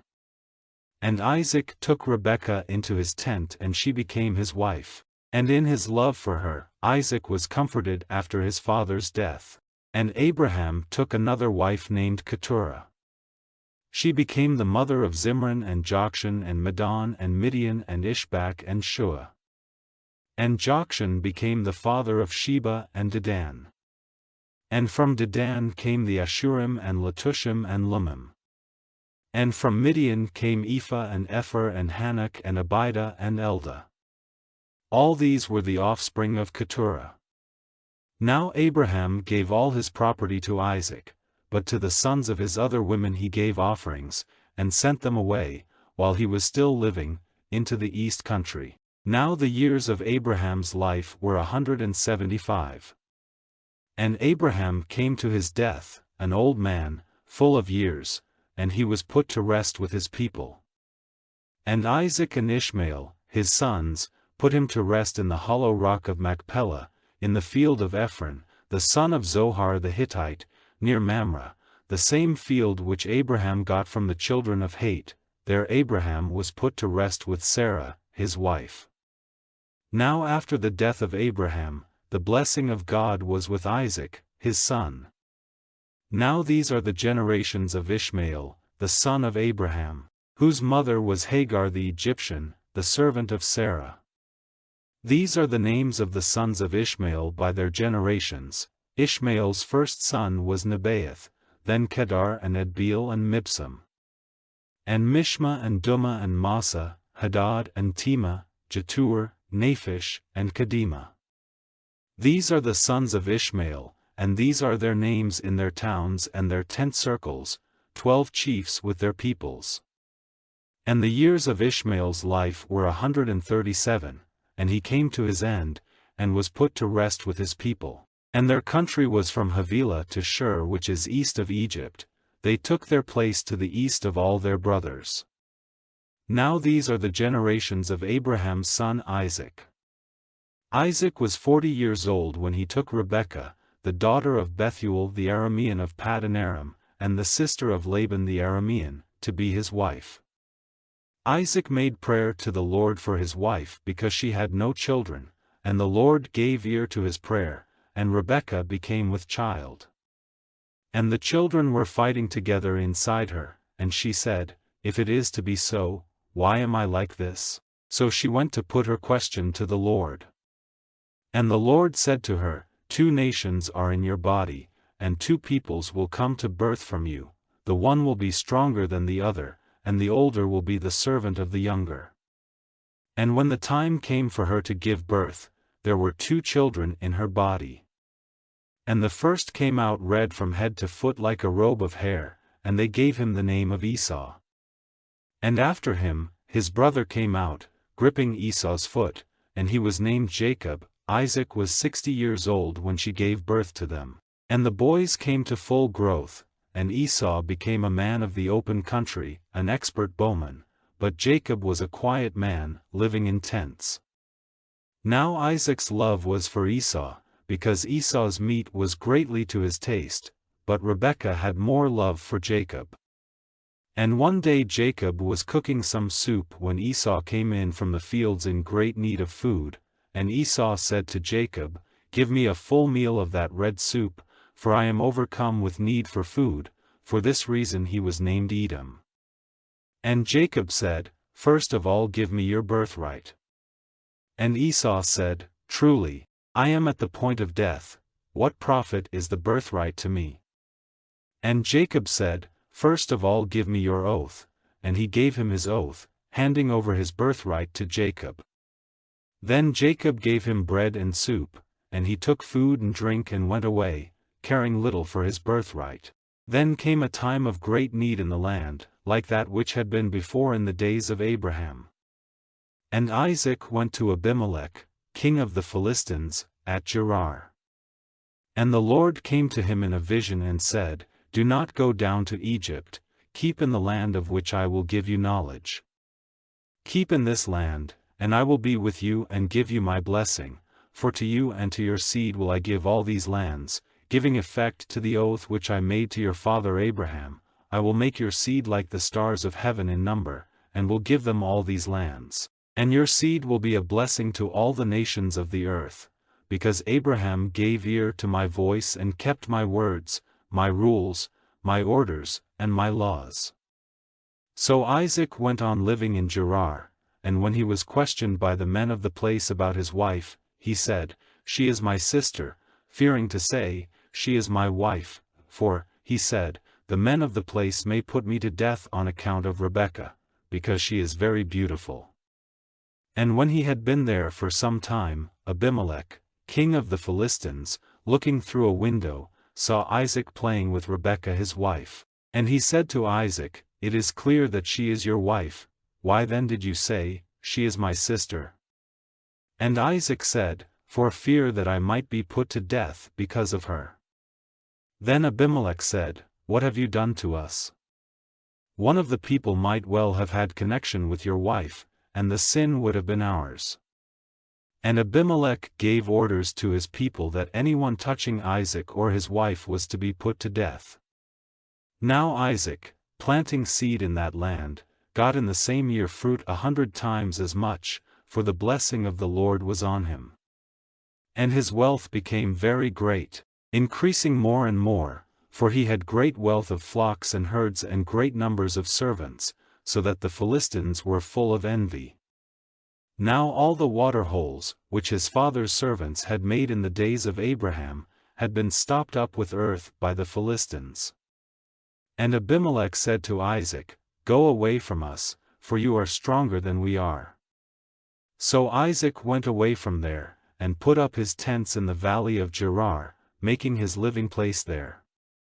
And he made again the water holes which had been made in the days of Abraham his father, and which had been stopped up by the Philistines, and he gave them the names which his father had given them. Now Isaac's servants made holes in the valley, and came to a spring of flowing water. But the herdmen of Gerar had a fight with Isaac's herdmen, for they said, "The spring is ours," so he gave the spring the name of Esek, because there was a fight about it. Then they made another water hole, and there was a fight about that, so he gave it the name of Sitnah. Then he went away from there, and made another water hole, about which there was no fighting, so he gave it the name of Rehoboth, for he said, "Now the Lord has made room for us, and we will have fruit in this land." And from there he went on to Beersheba. That night the Lord came to him in a vision, and said, "I am the God of your father Abraham. Have no fear, for I am with you, blessing you, and your seed will be increased because of my servant Abraham." Then he made an altar there, and gave worship to the name of the Lord, and he put up his tents there, and there his servants made a water hole. And Abimelech had come to him from Gerar, with Ahuzath his friend and Phicol, the captain of his army. And Isaac said to them, "Why have you come to me, seeing that in your hate for me you sent me away from you?" And they said, "We saw clearly that the Lord was with you, so we said, Let there be an oath between us and you, and let us make an agreement with you, that you will do us no damage, even as we put no hand on you, and did you nothing but good, and sent you away in peace, and now the blessing of the Lord is on you."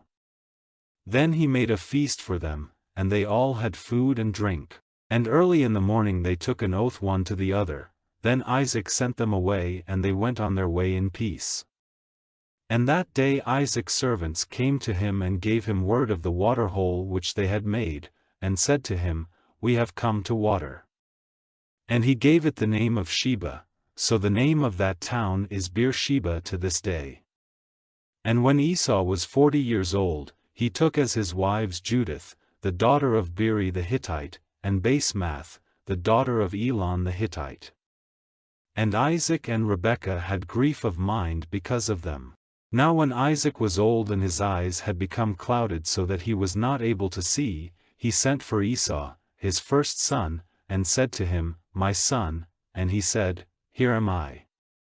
And he said, "See now, I am old, and my death may take place at any time. So take your arrows and your bow and go out to the field and get meat for me, and make me food, good to the taste, such as is pleasing to me, and put it before me, so that I may have a meal and give you my blessing before death comes to me." Now Isaac's words to his son were said in Rebekah's hearing.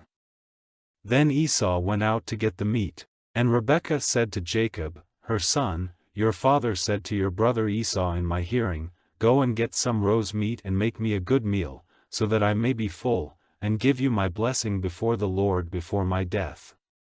Now, my son, do what I say. Go to the flock and get me 2 fat young goats, and I will make of them a meal to your father's taste. And you will take it to him, so that he may have a good meal and give you his blessing before his death." And Jacob said to Rebekah, his mother, "But Esau my brother is covered with hair, while I am smooth. If by chance my father puts his hand on me, it will seem to him that I am tricking him, and he will put a curse on me in place of a blessing." And his mother said, "Let the curse be on me, my son, only do as I say, and go and get them for me." So he went and got them and took them to his mother, and she made a meal to his father's taste. And Rebekah took the fair robes of her oldest son, which were with her in the house, and put them on Jacob, her younger son.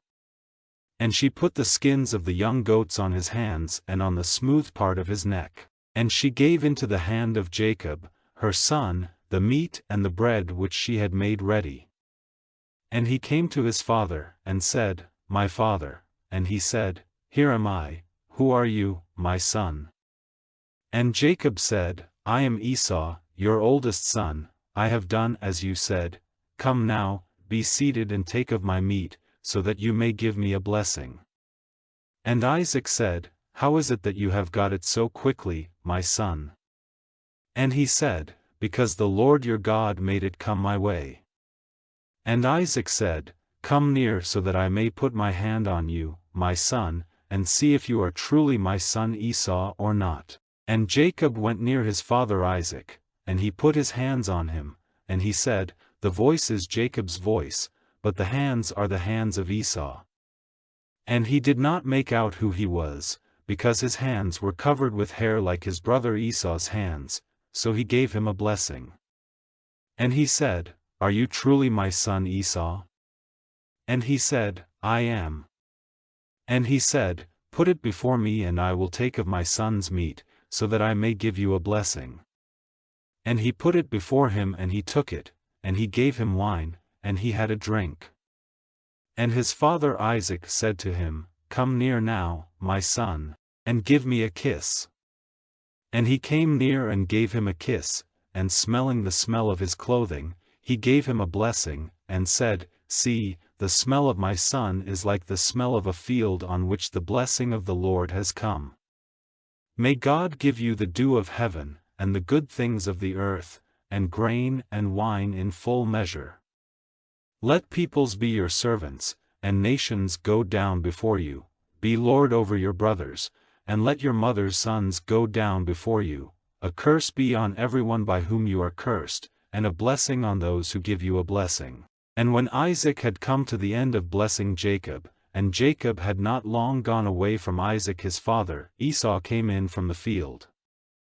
And he made ready a meal, good to the taste, and took it to his father, and said to him, Let my father get up and take of his son's meat, so that you may give me a blessing. And Isaac his father said to him, Who are you? And he said, I am your oldest son, Esau. And in great fear Isaac said, Who then is he who got meat and put it before me, and I took it all before you came, and gave him a blessing, and his it will be? And hearing the words of his father, Esau gave a great and bitter cry, and said to his father, Give a blessing to me, even to me, O my father. And he said, Your brother came with deceit, and took away your blessing. And he said, Is it because he is named Jacob that he has twice taken my place? For he took away my birthright, and now he has taken away my blessing. And he said, Have you not kept a blessing for me? And Isaac answering said, But I have made him your master, and have given him all his brothers for servants. I have made him strong with grain and wine. What then am I to do for you, my son? And Esau said to his father, Is that the only blessing you have, my father? Give a blessing to me, even me. And Esau was overcome with weeping. Then Isaac his father made answer and said to him, Far from the fertile places of the earth, and far from the dew of heaven on high will your living place be. By your sword will you get your living, and you will be your brother's servant, but when your power is increased his yoke will be broken from off your neck. So Esau was full of hate for Jacob because of his father's blessing, and he said in his heart, The days of weeping for my father are near, then I will put my brother Jacob to death. Then Rebekah, hearing what Esau had said, sent for Jacob, her younger son, and said to him, It seems that your brother Esau is purposing to put you to death. So now, my son, do what I say, go quickly to Haran, to my brother Laban, and be there with him for a little time, till your brother's wrath is turned away, till the memory of what you have done to him is past and he is no longer angry, then I will send word for you to come back. Are the two of you to be taken from me in one day? Then Rebekah said to Isaac, My life is a weariness to me because of the daughters of hate. If Jacob takes a wife from among the daughters of hate, such as these, the women of this land, of what use will my life be to me? Then Isaac sent for Jacob, and blessing him, said, Do not take a wife from among the women of Canaan, but go to Paddan Aram, to the house of Bethuel, your mother's father, and there get yourself a wife from the daughters of Laban, your mother's brother. And may God, the ruler of all, give you his blessing, giving you fruit and increase, so that you may become an army of peoples. And may God give you the blessing of Abraham, to you and to your seed, so that the land of your wanderings, which God gave to Abraham, may be your heritage. So Isaac sent Jacob away, and he went to Paddan Aram, to Laban, son of Bethuel the Aramean, the brother of Rebekah, the mother of Jacob and Esau.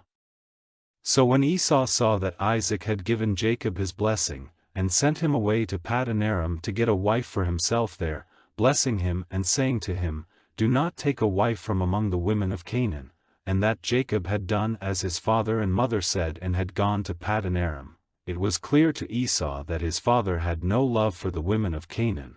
So Esau went to Ishmael and took Mahalath, the daughter of Abraham's son Ishmael, the sister of Nebaioth, to be his wife in addition to the wives he had. So Jacob went out from Beersheba to go to Haran. And coming to a certain place, he made it his resting place for the night, for the sun had gone down, and he took one of the stones which were there, and putting it under his head he went to sleep in that place. And he had a dream, and in his dream he saw steps stretching from earth to heaven, and the angels of God were going up and down on them.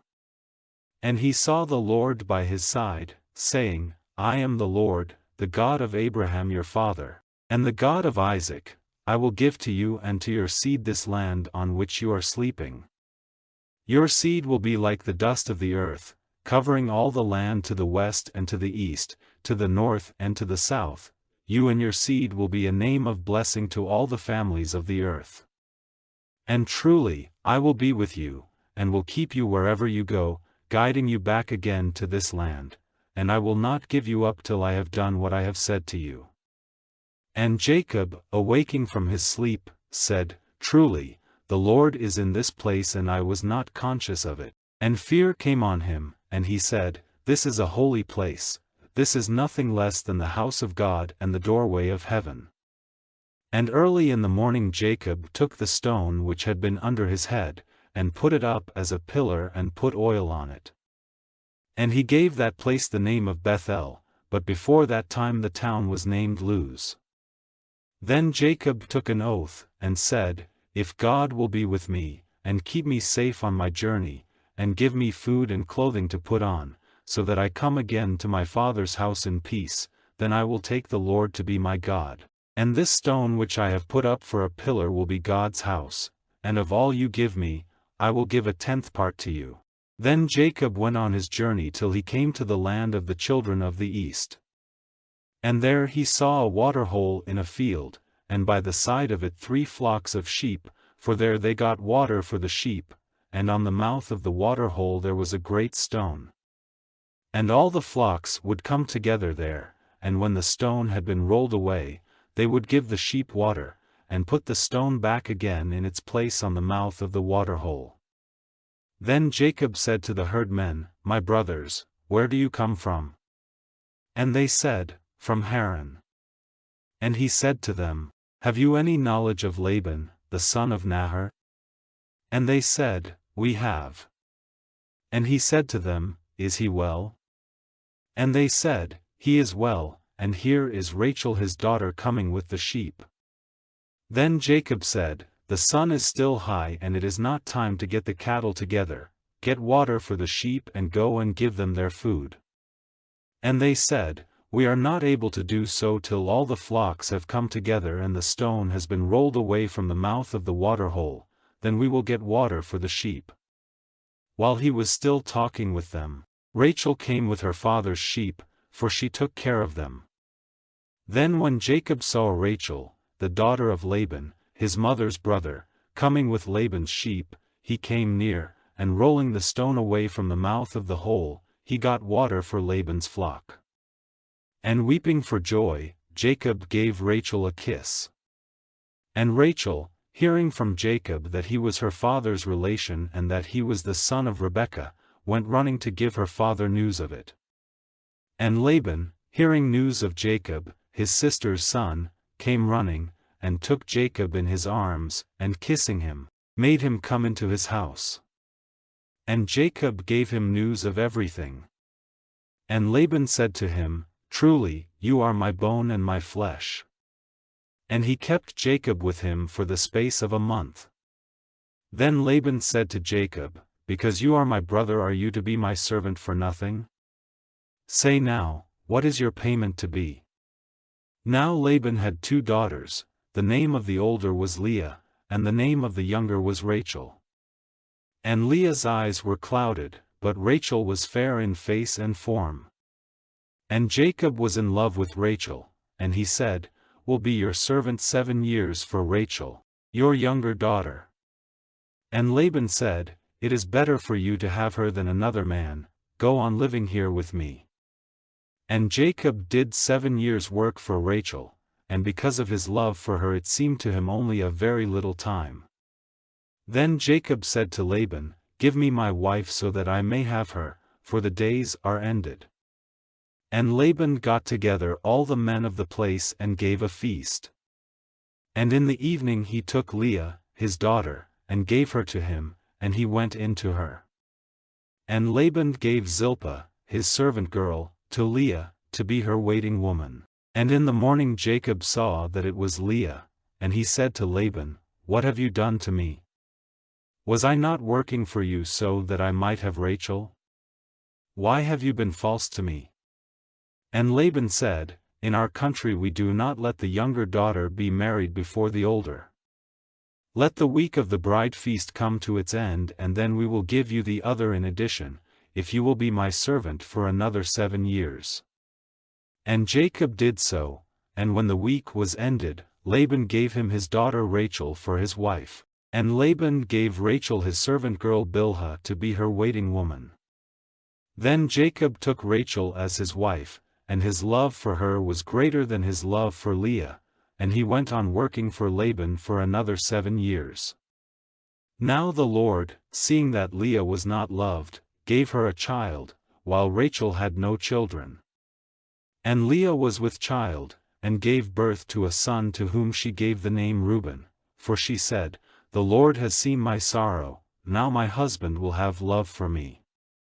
Then she became with child again, and gave birth to a son, and said, "Because it has come to the Lord's ears that I am not loved, he has given me this son in addition," and she gave him the name Simeon. And she was with child again, and gave birth to a son, and said, "Now at last my husband will be united to me, because I have given him 3 sons, so he was named Levi." And she was with child again, and gave birth to a son, and she said, "This time I will give praise to the Lord," so he was named Judah. After this she had no more children for a time. Now Rachel, because she had no children, was full of envy of her sister, and she said to Jacob, "If you do not give me children I will not go on living." But Jacob was angry with Rachel, and said, "Am I in the place of God, who has kept your body from having fruit?" Then she said, "Here is my servant Bilhah, go into her, so that she may have a child on my knees, and I may have a family by her." So she gave him her servant Bilhah as a wife, and Jacob went into her. And Bilhah became with child, and gave birth to a son. Then Rachel said, "God has been my judge, and has given ear to my voice, and has given me a son," so he was named Dan. And again Bilhah, Rachel's servant, was with child, and gave birth to a second son. And Rachel said, "I have had a great fight with my sister, and I have overcome her," and she gave the child the name Naphtali. When it was clear to Leah that she would have no more children for a time, she gave Zilpah, her servant, to Jacob as a wife. And Zilpah, Leah's servant, gave birth to a son. And Leah said, "It has gone well for me," and she gave him the name Gad. And Zilpah, Leah's servant, gave birth to a second son. And Leah said, "Happy am I. And all women will give witness to my joy," and she gave him the name Asher. Now at the time of the grain cutting, Reuben saw some love fruits in the field, and took them to his mother Leah. And Rachel said to her, "Let me have some of your son's love fruits." But Leah said to her, "Is it a small thing that you have taken my husband from me? And now would you take my son's love fruits?" Then Rachel said, "You may have him tonight in exchange for your son's love fruits." In the evening, when Jacob came in from the field, Leah went out to him and said, "Tonight you are to come to me, for I have given my son's love fruits as a price for you." And he went in to her that night. And God gave ear to her, and she became with child, and gave Jacob a 5th son. Then Leah said, "God has made payment to me for giving my servant girl to my husband," so she gave her son the name Issachar. And again Leah became with child, and she gave Jacob a 6th son. And she said, "God has given me a good bride price, now at last will I have my husband living with me, for I have given him 6 sons, and she gave him the name Zebulun. After that she had a daughter, to whom she gave the name Dinah. Then God gave thought to Rachel, and hearing her prayer he made her fertile. And she was with child, and gave birth to a son, and she said, "God has taken away my shame." And she gave him the name Joseph, saying, "May the Lord give me another son." Now after the birth of Joseph, Jacob said to Laban, "Let me go away to my place and my country. Give me my wives and my children, for whom I have been your servant, and let me go, for you have knowledge of all the work I have done for you." And Laban said, "If you will let me say so, do not go away, for I have seen by the signs that the Lord has been good to me because of you. Say then what your payment is to be and I will give it." Then Jacob said, "You have seen what I have done for you, and how your cattle have done well under my care. For before I came you had little, and it has been greatly increased, and the Lord has given you a blessing in everything I have done, but when am I to do something for my family?" And Laban said, "What am I to give you?" And Jacob said, "Do not give me anything, but I will again take up the care of your flock if you will only do this for me. Let me go through all your flock today, taking out from among them all the sheep which are marked or colored or black, and all the marked or colored goats, these will be my payment. And so you will be able to put my honor to the test in time to come. If you see among my flocks any goats which are not marked or colored, or any sheep which is not black, you may take me for a thief." And Laban said, "Let it be as you say." So that day he took all the he-goats which were banded or colored, and all the she-goats which were marked or colored or had white marks, and all the black sheep, and gave them into the care of his sons, and sent them 3 days' journey away, and Jacob took care of the rest of Laban's flock. Then Jacob took young branches of trees, cutting off the skin so that the white wood was seen in bands. And he put the banded sticks in the drinking places where the flock came to get water, and they became with young when they came to the water. And because of this, the flock gave birth to young which were marked with bands of color.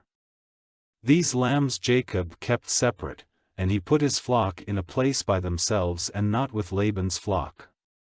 And whenever the stronger ones of the flock became with young, Jacob put the sticks in front of them in the drinking places, so that they might become with young when they saw the sticks. But when the flocks were feeble, he did not put the sticks before them, so that the feebler flocks were Laban's and the stronger were Jacob's. So Jacob's wealth was greatly increased. He had great flocks and women servants and men servants and camels and asses. Now it came to the ears of Jacob that Laban's sons were saying, "Jacob has taken away all our father's property, and in this way he has got all this wealth." And Jacob saw that Laban's feeling for him was no longer what it had been before. Then the Lord said to Jacob, "Go back to the land of your fathers, and to your relations, and I will be with you." And Jacob sent for Rachel and Leah to come to him in the field among his flock. And he said to them, "It is clear to me that your father's feeling is no longer what it was to me, but the God of my father has been with me. And you have seen how I have done all in my power for your father, but your father has not kept faith with me, and 10 times he has made changes in my payment, but God has kept him from doing me damage. If he said, 'All those in the flock which have marks are to be yours,' then all the flock gave birth to mark young, and if he said, 'All the banded ones are to be yours,' then all the flock had banded young. So God has taken away your father's cattle and has given them to me. And at the time when the flock were with young, I saw in a dream that all the he-goats which were joined with the she-goats were banded and marked and colored. And in my dream the angel of the Lord said to me, 'Jacob,' and I said, 'Here am I.' And he said, 'See how all the he-goats are banded and marked and colored, for I have seen what Laban has done to you. I am the God of Bethel, where you put oil on the pillar and took an oath to me. Now then, come out of this land and go back to the country of your birth.' Then Rachel and Leah said to him in answer, 'What part or heritage is there for us in our father's house? Are we not as people from a strange country to him? For he took a price for us and now it is all used up. For the wealth which God has taken from him is ours and our children's, so now, whatever God has said to you, do.' Then Jacob put his wives and his sons on camels, and sending on before him all his cattle and his property which he had got together in Paddan Aram, he made ready to go to Isaac his father in the land of Canaan.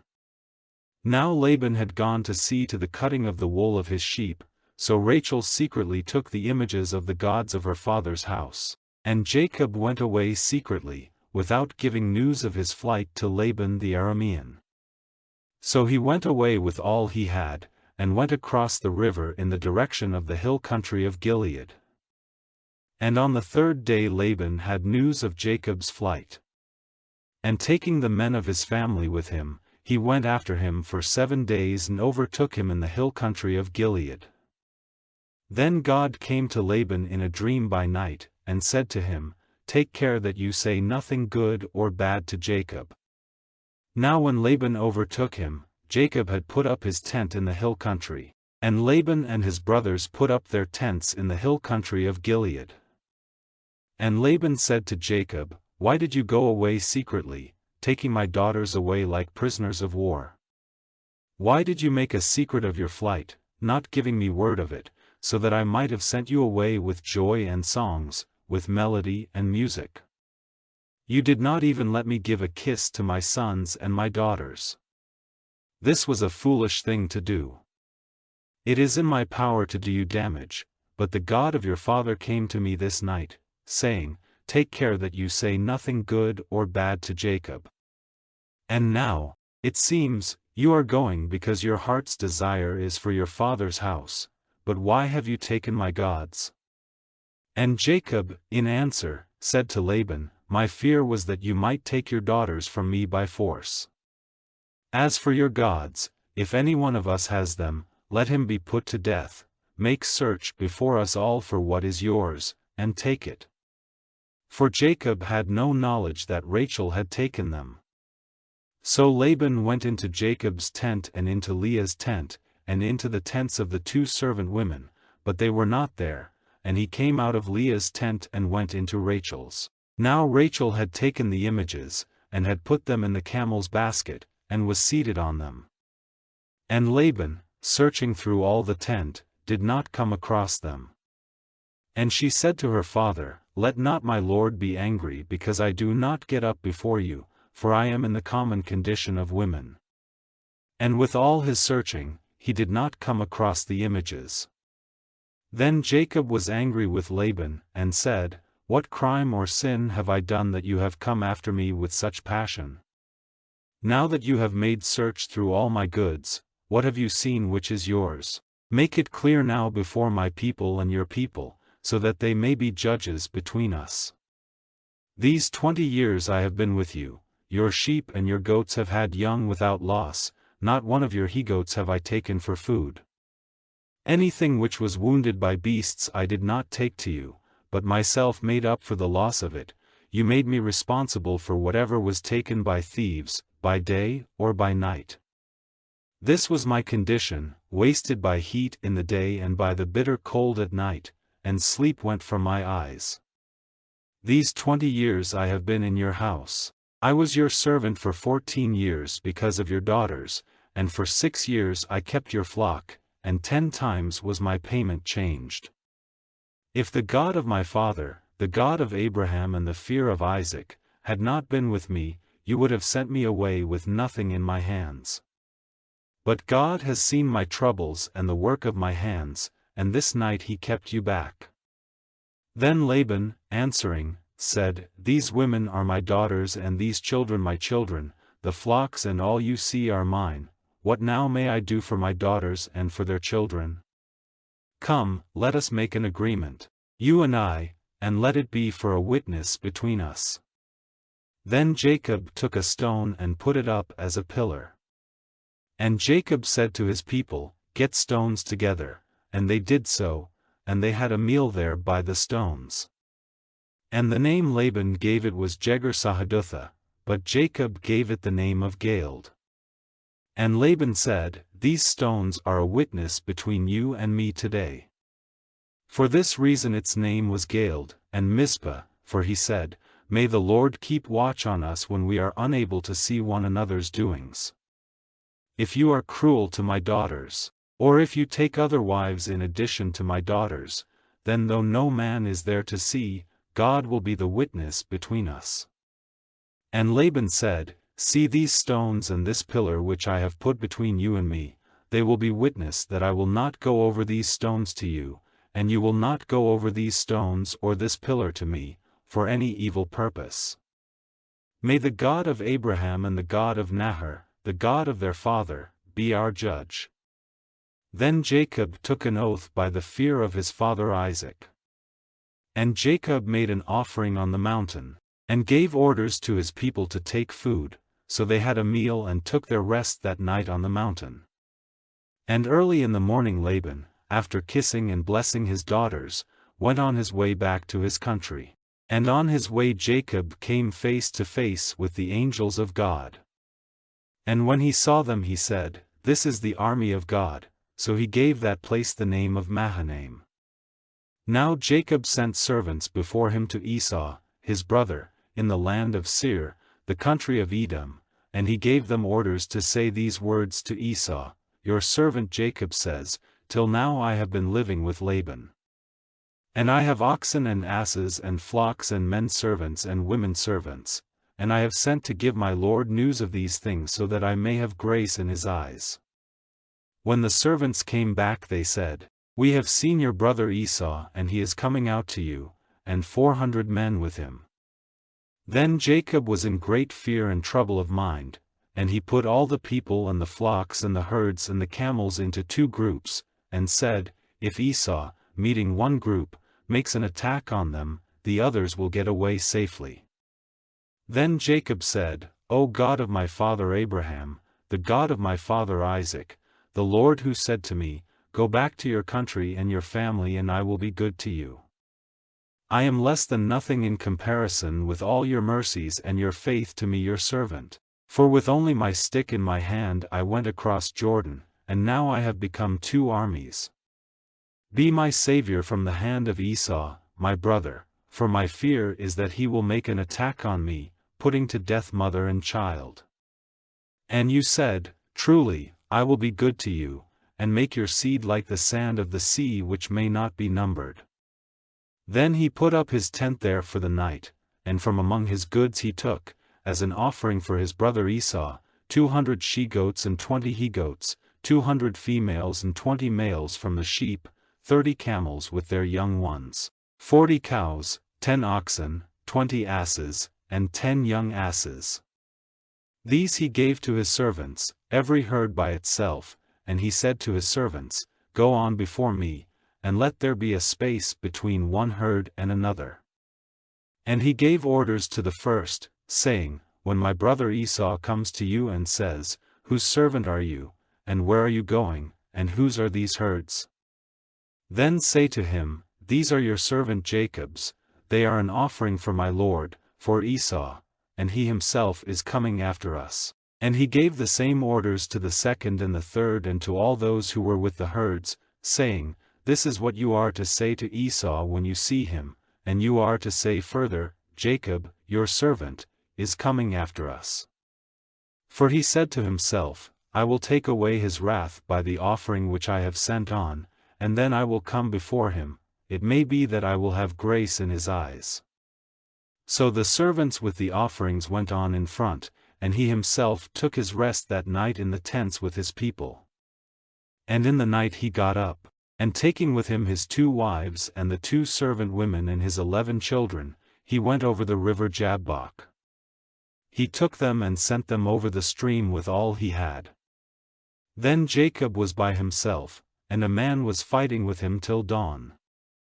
But when the man saw that he was not able to overcome Jacob, he gave him a blow in the hollow part of his leg, so that his leg was damaged. And he said to him, "Let me go now, for the dawn is near." But Jacob said, "I will not let you go till you have given me your blessing." Then he said, "What is your name?" And he said, "Jacob." And he said, "Your name will no longer be Jacob, but Israel, for in your fight with God and with men you have overcome." Then Jacob said, "What is your name?" And he said, "What is my name to you?" Then he gave him a blessing. And Jacob gave that place the name of Peniel, saying, "I have seen God face to face, and still I am living." And while he was going past Peniel, the sun came up.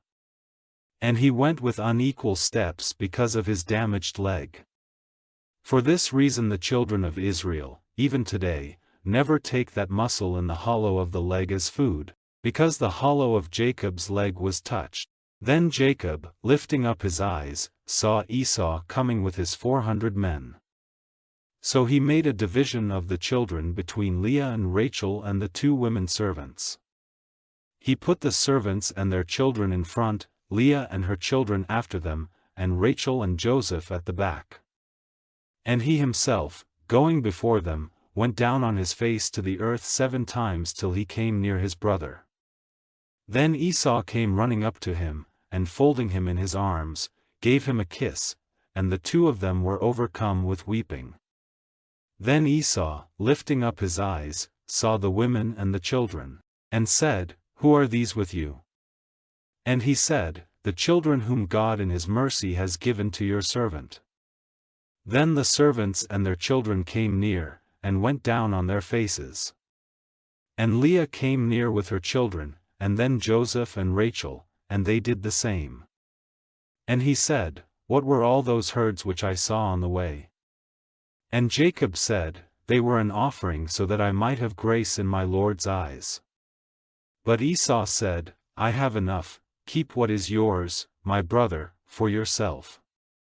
And Jacob said, Not so, but if I have grace in your eyes, take them as a sign of my love, for I have seen your face as one may see the face of God, and you have been pleased with me. Take my offering then, with my blessing, for God has been very good to me and I have enough. So at his strong request, he took it. And he said, Let us go on our journey together, and I will go in front.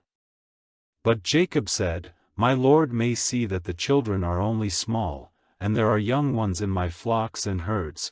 One day's overdriving will be the destruction of all the flock. Do you, my Lord, go on before your servant, I will come on slowly, at the rate at which the cattle and the children are able to go, till I come to my Lord at Seir.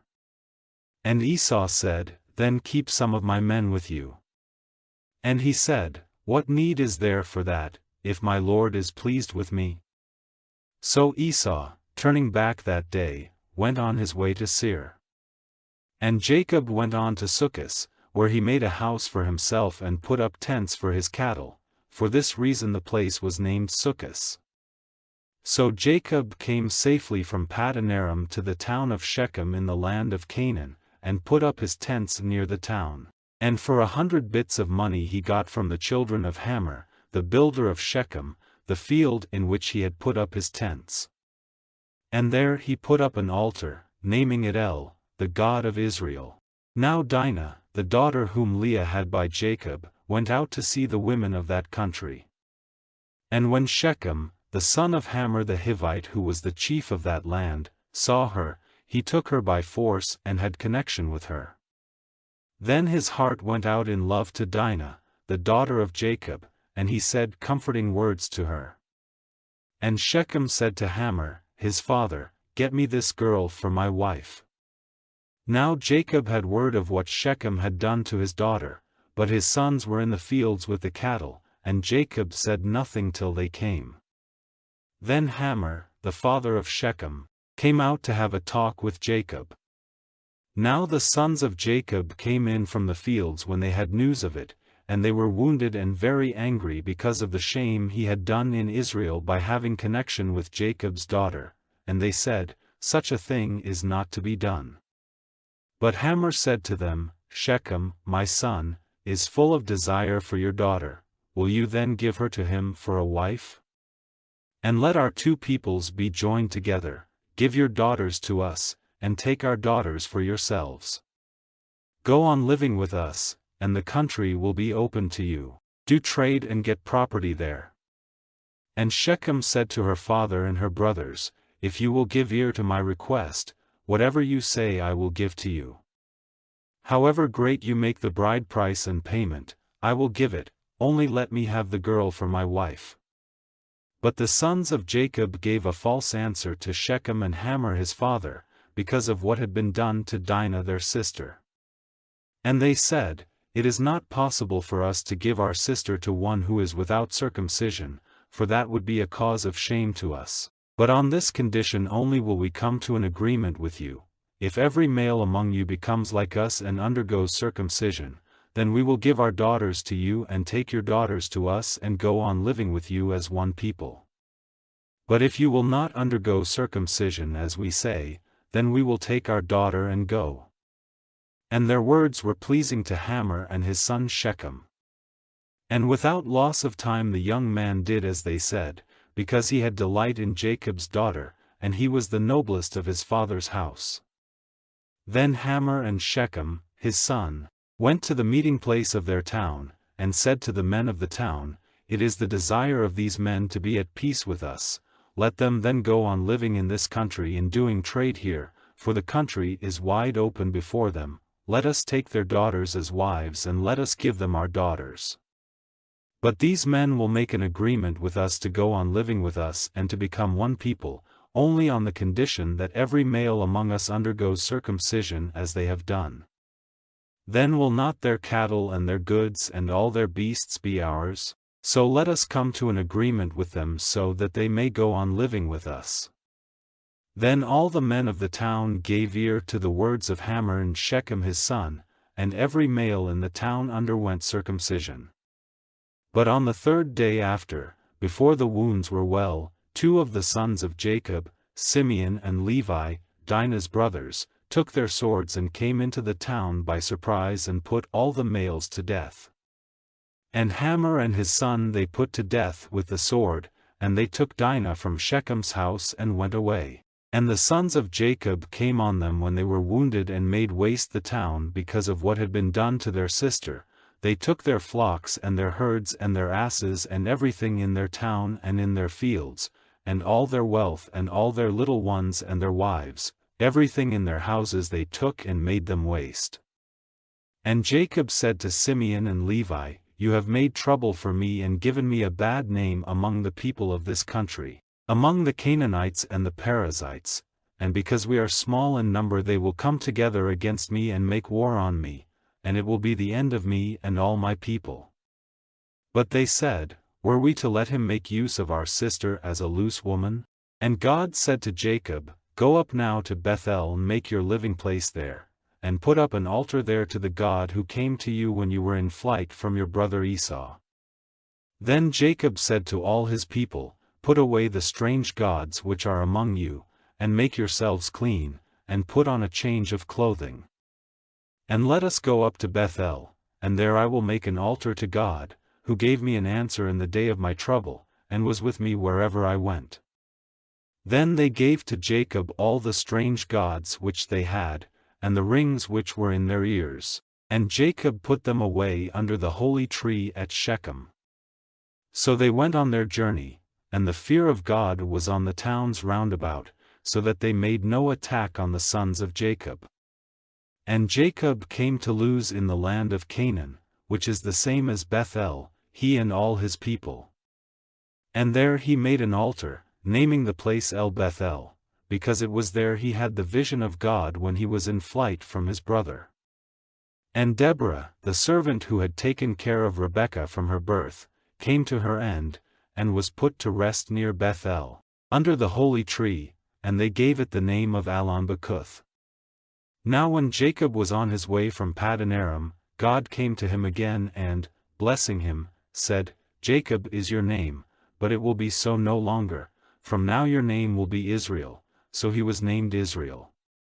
And God said to him, I am God, the ruler of all, be fertile, and have increase. A nation, truly a group of nations, will come from you, and kings will be your offspring, and the land which I gave to Abraham and Isaac, I will give to you, and to your seed after you I will give the land. Then God went up from him in the place where he had been talking with him. And Jacob put up a pillar in the place where he had been talking with God, and put a drink offering on it, and oil. And he gave to the place where God had been talking with him, the name of Bethel. So they went on from Bethel, and while they were still some distance from Ephrath, the pains of birth came on Rachel and she had a hard time. And when her pain was very great, the woman who was helping her said, Have no fear, for now you will have another son. And in the hour when her life went from her, for death came to her, she gave the child the name Benoni, but his father gave him the name of Benjamin. So Rachel came to her end and was put to rest on the road to Ephrath, which is Bethlehem. And Jacob put up a pillar on her resting place, which is named the pillar of the resting place of Rachel, to this day. And Israel went journeying on and put up his tents on the other side of the tower of the flock. Now while they were living in that country, Reuben had connection with Bilhah, his father's servant woman, and Israel had news of it. Now Jacob had 12 sons, the sons of Leah, Reuben, Jacob's first son, and Simeon and Levi and Judah and Issachar and Zebulun, the sons of Rachel, Joseph and Benjamin, the sons of Bilhah, Rachel's servant, Dan and Naphtali, the sons of Zilpah, Leah's servant, Gad and Asher. These are the sons whom Jacob had in Paddan Aram. And Jacob came to his father Isaac at Mamre, at Kiriath Arba, that is, Hebron, where Abraham and Isaac had been living. And Isaac was 180 years old. Then Isaac came to his end and was put to rest with his father's people, an old man after a long life, and Jacob and Esau, his sons, put him in his last resting place. Now these are the generations of Esau, that is to say, Edom. Esau's wives were women of Canaan, Adah, the daughter of Elon the Hittite, and Oholibamah, the daughter of Anna, the daughter of Zibeon the Hivite, and Basemath, Ishmael's daughter, the sister of Nebaioth. Adah had a son Eliphaz, and Basemath was the mother of Ruel. Oholibamah was the mother of Jush, Jalem, and Korah. These are the sons of Esau, whose birth took place in the land of Canaan. Esau took his wives and his sons and his daughters, and all the people of his house, and his beasts and his cattle and all his goods which he had got together in the land of Canaan, and went into the land of Seir, away from his brother Jacob. For their wealth was so great that the land was not wide enough for the two of them and all their cattle. So Esau made his living place in the hill country of Seir. Esau is Edom. And these are the generations of Esau, the father of the Edomites in the hill country of Seir. These are the names of Esau's sons: Eliphaz, the son of Esau's wife Adah, and Ruel, the son of Esau's wife Basemath. The sons of Eliphaz were Taman, Omar, Zepho, Gatam, and Kenas. And Eliphaz, the son of Esau, had connection with a woman named Timnah, who gave birth to Amalek. All these were the children of Esau's wife Adah. And these are the sons of Ruel: Nahath, Zerah, Shammah, and Mizah. They were the children of Esau's wife Basemath. And these are the sons of Esau's wife Oholibamah, the daughter of Anna, the daughter of Zibeon. She was the mother of Jush, Jalem, and Korah. These were the chiefs among the sons of Esau, the sons of Eliphaz, Esau's first son: Taman, Omar, Zepho, Kenas, Korah, Gatam, Amalek. All these were chiefs in the land of Edom, the offspring of Eliphaz, the seed of Adah. And these are the sons of Esau's son Ruel: Nahath, Zerah, Shammah, Mizah. These were the chiefs of Ruel in the land of Edom, the children of Esau's wife Basemath. And these are the sons of Esau's wife Oholibamah: Jush, Jalem, and Korah. These were the chiefs who came from Esau's wife Oholibamah, daughter of Anna. These were the sons of Esau, that is, Edom, and these were their chiefs. These are the sons of Seir the Horite who were living in that country: Lotan, Shobal, Zibeon, Anna, Dishon, Ezer, and Dishon. These are the chiefs of the Horites, offspring of Seir in the land of Edom. The children of Lotan were Hori and Hemam. Lotan's sister was Timnah. And these are the children of Shobal: Alvan, Manahath, Ebal, Shepho, and Onam. And these are the children of Zibeon: Aiah and Anna, that same Anna who made the discovery of the water springs in the wasteland, when he was looking after the asses of his father Zibeon. And these are the children of Anna: Dishon and Oholibamah his daughter. These are the children of Dishon: Hemdan, Eshban, Ithran, and Karen. These are the children of Ezer: Bilhan, Zavan, and Akan. These are the children of Dishon: Uzi and Aaron. These were the Horite chiefs: Lotan, Shobal, Zibeon, Anna, Dishon, Ezer, and Dishon. Such were the Horite chiefs in their order in the land of Seir. And these are the kings who were ruling in the land of Edom before there was any king over the children of Israel. Bela, son of Beer, was king in Edom, and the name of his chief town was Dinhabah. At his death, Jobab, son of Zerah of Bozrah, became king in his place. And at the death of Jobab, Husham, from the country of the Temanites, became king in his place. And at the death of Husham, Hadad, son of Bedad, who overcame the Midianites in the field of Moab, became king. His chief town was named Avith. And at the death of Hadad, Samlah of Masrekah became king. And at the death of Samlah, Shaul of Rehoboth by the river became king in his place. And at the death of Shaul, Baal-Hanan, son of Achbor, became king. And at the death of Baal-Hanan, Hadar became king in his place. His chief town was named Pau, and his wife's name was Mehetabel. She was the daughter of Matred, the daughter of Mezahab. These are the names of the chiefs of Esau in the order of their families and their places: Timnah, Alva, Jetheth, Oholibamah, Elah, Pinion, Kenaz, Taman, Mibzar, Magdiel, Iram. These are the Edomite chiefs, in their places in their heritage. This is Esau, the father of the Edomites. Now Jacob was living in the land where his father had made a place for himself, in the land of Canaan. These are the generations of Jacob. Joseph, a boy 17 years old, was looking after the flock, together with his brothers, the sons of Bilhah and Zilpah, his father's wives, and Joseph gave their father a bad account of them. Now the love which Israel had for Joseph was greater than his love for all his other children, because he got him when he was an old man, and he had a long coat made for him, and because his brothers saw that Joseph was dearer to his father than all the others, they were full of hate for him, and would not say a kind word to him. Now Joseph had a dream, and he gave his brothers an account of it, which made their hate greater than ever. And he said to them, "Let me give you the story of my dream.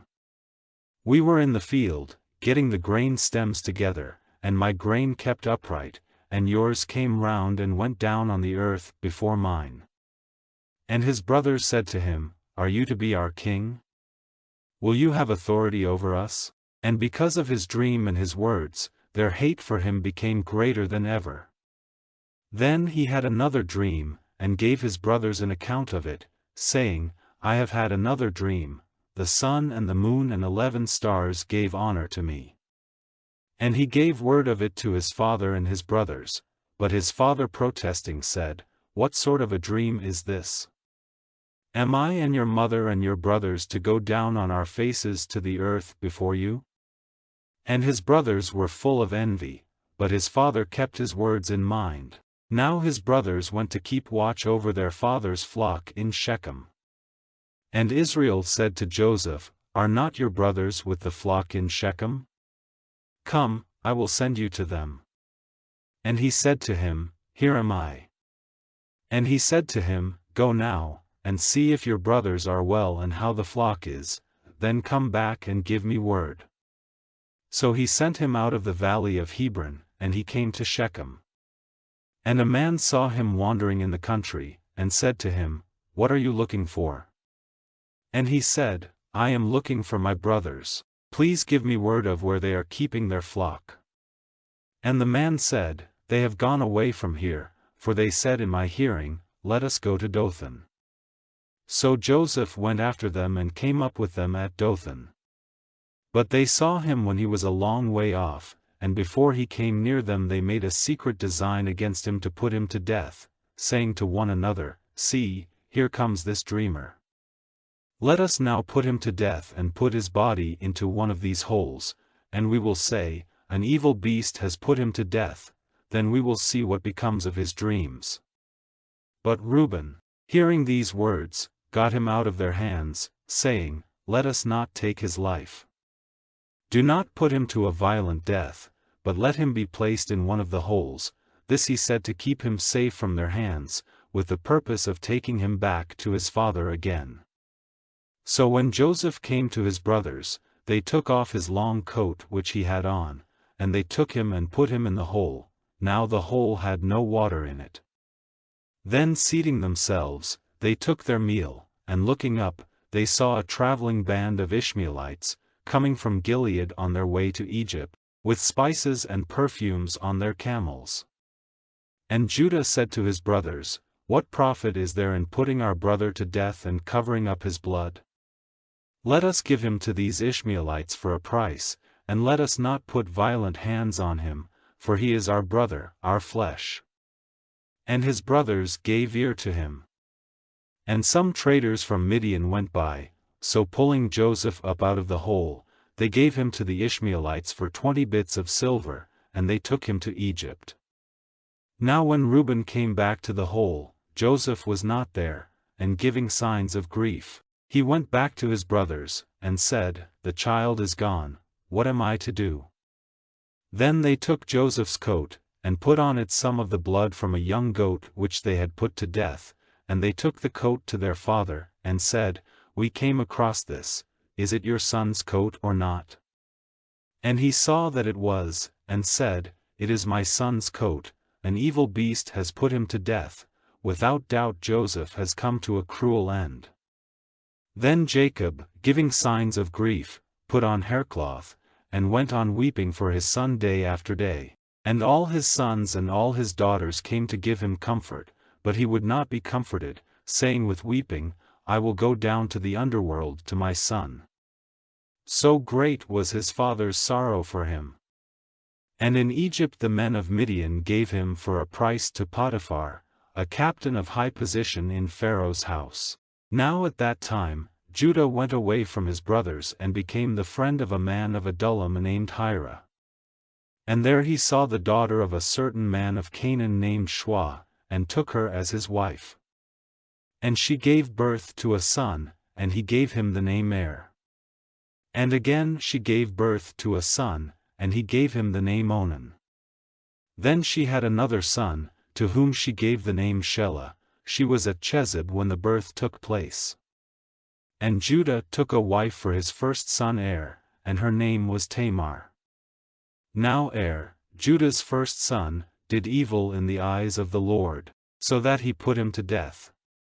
Then Judah said to Onan, "Go into your brother's wife and do what it is right for a husband's brother to do, make her your wife and get offspring for your brother." But Onan, seeing that the offspring would not be his, went in to his brother's wife, but let his seed go on to the earth, so that he might not get offspring for his brother. And what he did was evil in the eyes of the Lord, so that he put him to death, like his brother.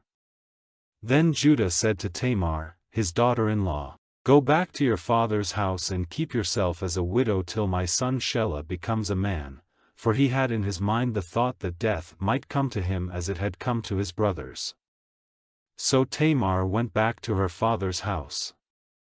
And after a time, Bathshua, Judah's wife, came to her end, and after Judah was comforted for her loss, he went to Timnah, where they were cutting the wool of his sheep, and his friend Hira of Adullam went with him.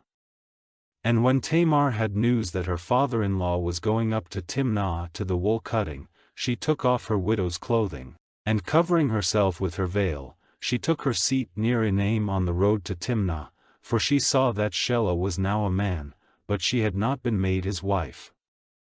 When Judah saw her he took her to be a loose woman of the town, because her face was covered. And turning to her by the roadside, he said to her, "Let me come in to you," for he had no idea that she was his daughter-in-law. And she said, "What will you give me as my price?" And he said, "I will give you a young goat from the flock." And she said, "What will you give me as a sign till you send it?" And he said, "What would you have?" And she said, "Your ring and its cord and the stick in your hand." So he gave them to her and went in to her, and she became with child by him. Then she got up and went away and took off her veil and put on her widow's clothing. Then Judah sent his friend Hira with the young goat, to get back the things which he had given as a sign to the woman, but she was not there. And he put questions to the men of the place, saying, "Where is the loose woman who was in Enaim by the wayside?" And they said, "There was no such woman there." So he went back to Judah, and said, "I have not seen her, and the men of the place say that there is no such woman there." And Judah said, "Let her keep the things, so that we may not be shamed. I sent the young goat, but you did not see the woman." Now about 3 months after this, word came to Judah that Tamar, his daughter-in-law, had been acting like a loose woman and was with child. And Judah said, "Take her out and let her be burned." And while she was being taken out, she sent word to her father-in-law, saying, "The man whose property these things are, is the father of my child. Say then, whose are this ring and this cord and this stick?" Then Judah said openly that they were his, and said, "She is more upright than I am, for I did not give her to Shelah my son." And he had no more connection with her. And when the time came for her to give birth, it was clear that there were 2 children in her body. And while she was in the act of giving birth, one of them put out his hand, and the woman who was with her put a red thread round his hand, saying, "This one came out first." But then he took his hand back again, and his brother came first to birth, and the woman said, "What an opening you have made for yourself." So he was named Perez. And then his brother came out, with the red thread round his hand, and he was named Zerah. Now Joseph was taken down to Egypt, and Potiphar the Egyptian, a captain of high position in Pharaoh's house, got him for a price from the Ishmaelites who had taken him there. And the Lord was with Joseph, and he did well, and he was living in the house of his master the Egyptian. And his master saw that the Lord was with him, making everything he did go well. And having a high opinion of Joseph as his servant, he made him the overseer of his house and gave him control over all he had. And from the time when he made him overseer and gave him control of all his property, the blessing of the Lord was with the Egyptian. Because of Joseph, the blessing of the Lord was on all he had, in the house and in the field. And he gave Joseph control of all his property, keeping no account of anything, but only the food which was put before him. Now Joseph was very beautiful in form and face. And after a time, his master's wife, looking on Joseph with desire, said to him, "Be my lover."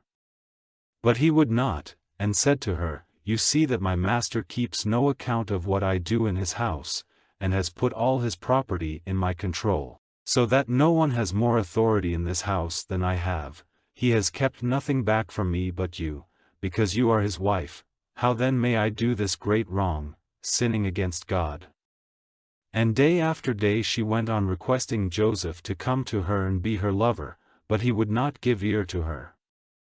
Now one day he went into the house to do his work, and not one of the men of the house was inside. And pulling at his coat, she said, "Come to my bed," but slipping out of his coat, he went running away.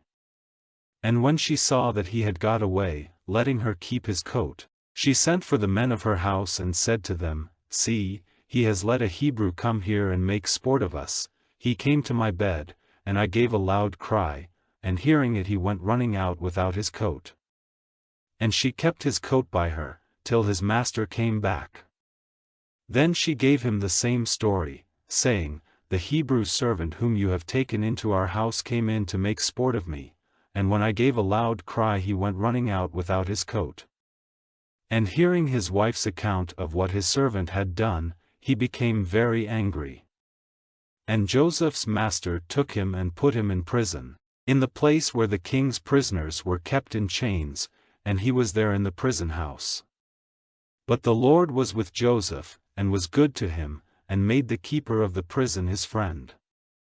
And the keeper of the prison put all the prisoners under Joseph's control, and he was responsible for whatever was done there. And the keeper of the prison gave no attention to anything which was under his care, because the Lord was with him, and the Lord made everything he did go well. Now after these things the chief servant who had the care of the wine, and the chief bread maker in Pharaoh's house, did something against Pharaoh's orders, and Pharaoh was angry with his 2 servants, with the chief wine servant and the chief bread maker, and he put them in prison under the care of the captain of the army, in the same prison where Joseph himself was shut up. And the captain put them in Joseph's care, and he did what was needed for them, and they were kept in prison for some time. And these 2 had a dream on the same night, the chief wine servant and the chief bread maker of the king of Egypt, who were in prison. The 2 of them had dreams with a special sense. And in the morning when Joseph came to them, he saw that they were looking sad. And he said to the servants of Pharaoh who were in prison with him, "Why are you looking so sad?" Then they said to him, "We have had a dream, and no one is able to give us the sense." And Joseph said, "Does not the sense of dreams come from God? What was your dream?" Then the chief wine servant gave Joseph an account of his dream, and said, "In my dream I saw a vine before me, and on the vine were 3 branches, and it seemed as if it put out buds and flowers, and from them came grapes ready for cutting. And Pharaoh's cup was in my hand, and I took the grapes and crushing them into Pharaoh's cup, gave the cup into Pharaoh's hand." Then Joseph said, "This is the sense of your dream. The 3 branches are 3 days, after 3 days Pharaoh will give you honor, and put you back into your place, and you will give him his cup as you did before, when you were his wine servant. But keep me in mind when things go well for you, and be good to me and say a good word for me to Pharaoh and get me out of this prison. For truly I was taken by force from the land of the Hebrews, and I have done nothing for which I might be put in prison." Now when the chief bread maker saw that the first dream had a good sense, he said to Joseph, "I had a dream, and in my dream there were 3 baskets of white bread on my head, and in the top basket were all sorts of cooked meats for Pharaoh, and the birds were taking them out of the baskets on my head." Then Joseph said, "This is the sense of your dream, the 3 baskets are 3 days, after 3 days Pharaoh will take you out of prison, hanging you on a tree, so that your flesh will be food for birds." Now the 3rd day was Pharaoh's birthday, and he gave a feast for all his servants, and he gave honor to the chief wine servant and the chief bread maker among the others. And he put the chief wine servant back in his old place, and he gave the cup into Pharaoh's hand. But the chief bread maker was put to death by hanging, as Joseph had said. But the wine servant did not keep Joseph in mind or give a thought to him. Now after 2 years had gone by, Pharaoh had a dream, and in his dream he was by the side of the Nile, and out of the Nile came 7 cows, good-looking and fat, and their food was the river grass. And after them 7 other cows came out of the Nile, poor-looking and thin, and they were by the side of the other cows. And the 7 thin cows made a meal of the 7 fat cows. Then Pharaoh came out of his sleep. But he went to sleep again and had a second dream, in which he saw 7 heads of grain, full and good, all on one stem. And after them came up 7 other heads, thin and wasted by the east wind. And the 7 thin heads made a meal of the good heads. And when Pharaoh was awake he saw it was a dream. And in the morning his spirit was troubled, and he sent for all the wise men of Egypt and all the holy men, and put his dream before them, but no one was able to give him the sense of it. Then the chief wine servant said to Pharaoh, "The memory of my sin comes back to me now. Pharaoh had been angry with his servants, and had put me in prison in the house of the captain of the army, together with the chief bread maker. And we had a dream on the same night, the 2 of us, and the dreams had a special sense. And there was with us a young Hebrew, the captain's servant, and when we put our dreams before him, he gave us the sense of them. And it came about as he said, I was put back in my place, and the bread maker was put to death by hanging. Then Pharaoh sent for Joseph, and they took him quickly out of prison. And when his hair had been cut and his dress changed, he came before Pharaoh. And Pharaoh said to Joseph, I have had a dream, and no one is able to give me the sense of it. Now it has come to my ears that you are able to give the sense of a dream when it is put before you. Then Joseph said, "Without God there will be no answer of peace for Pharaoh." Then Pharaoh said, "In my dream I was by the side of the Nile. And out of the Nile came 7 cows, fat and good-looking, and their food was the river grass. Then after them came 7 other cows, very thin and poor-looking, worse than any I ever saw in the land of Egypt. And the thin cows made a meal of the 7 fat cows who came up first, and even with the fat cows inside them they seemed as bad as before. And so I came out of my sleep. And again in a dream I saw 7 heads of grain, full and good, coming up on one stem. And then I saw 7 other heads, dry, thin, and wasted by the east wind, coming up after them. And the 7 thin heads made a meal of the 7 good heads, and I put this dream before the wise men, but not one of them was able to give me the sense of it." Then Joseph said, "These 2 dreams have the same sense. God has made clear to Pharaoh what he is about to do.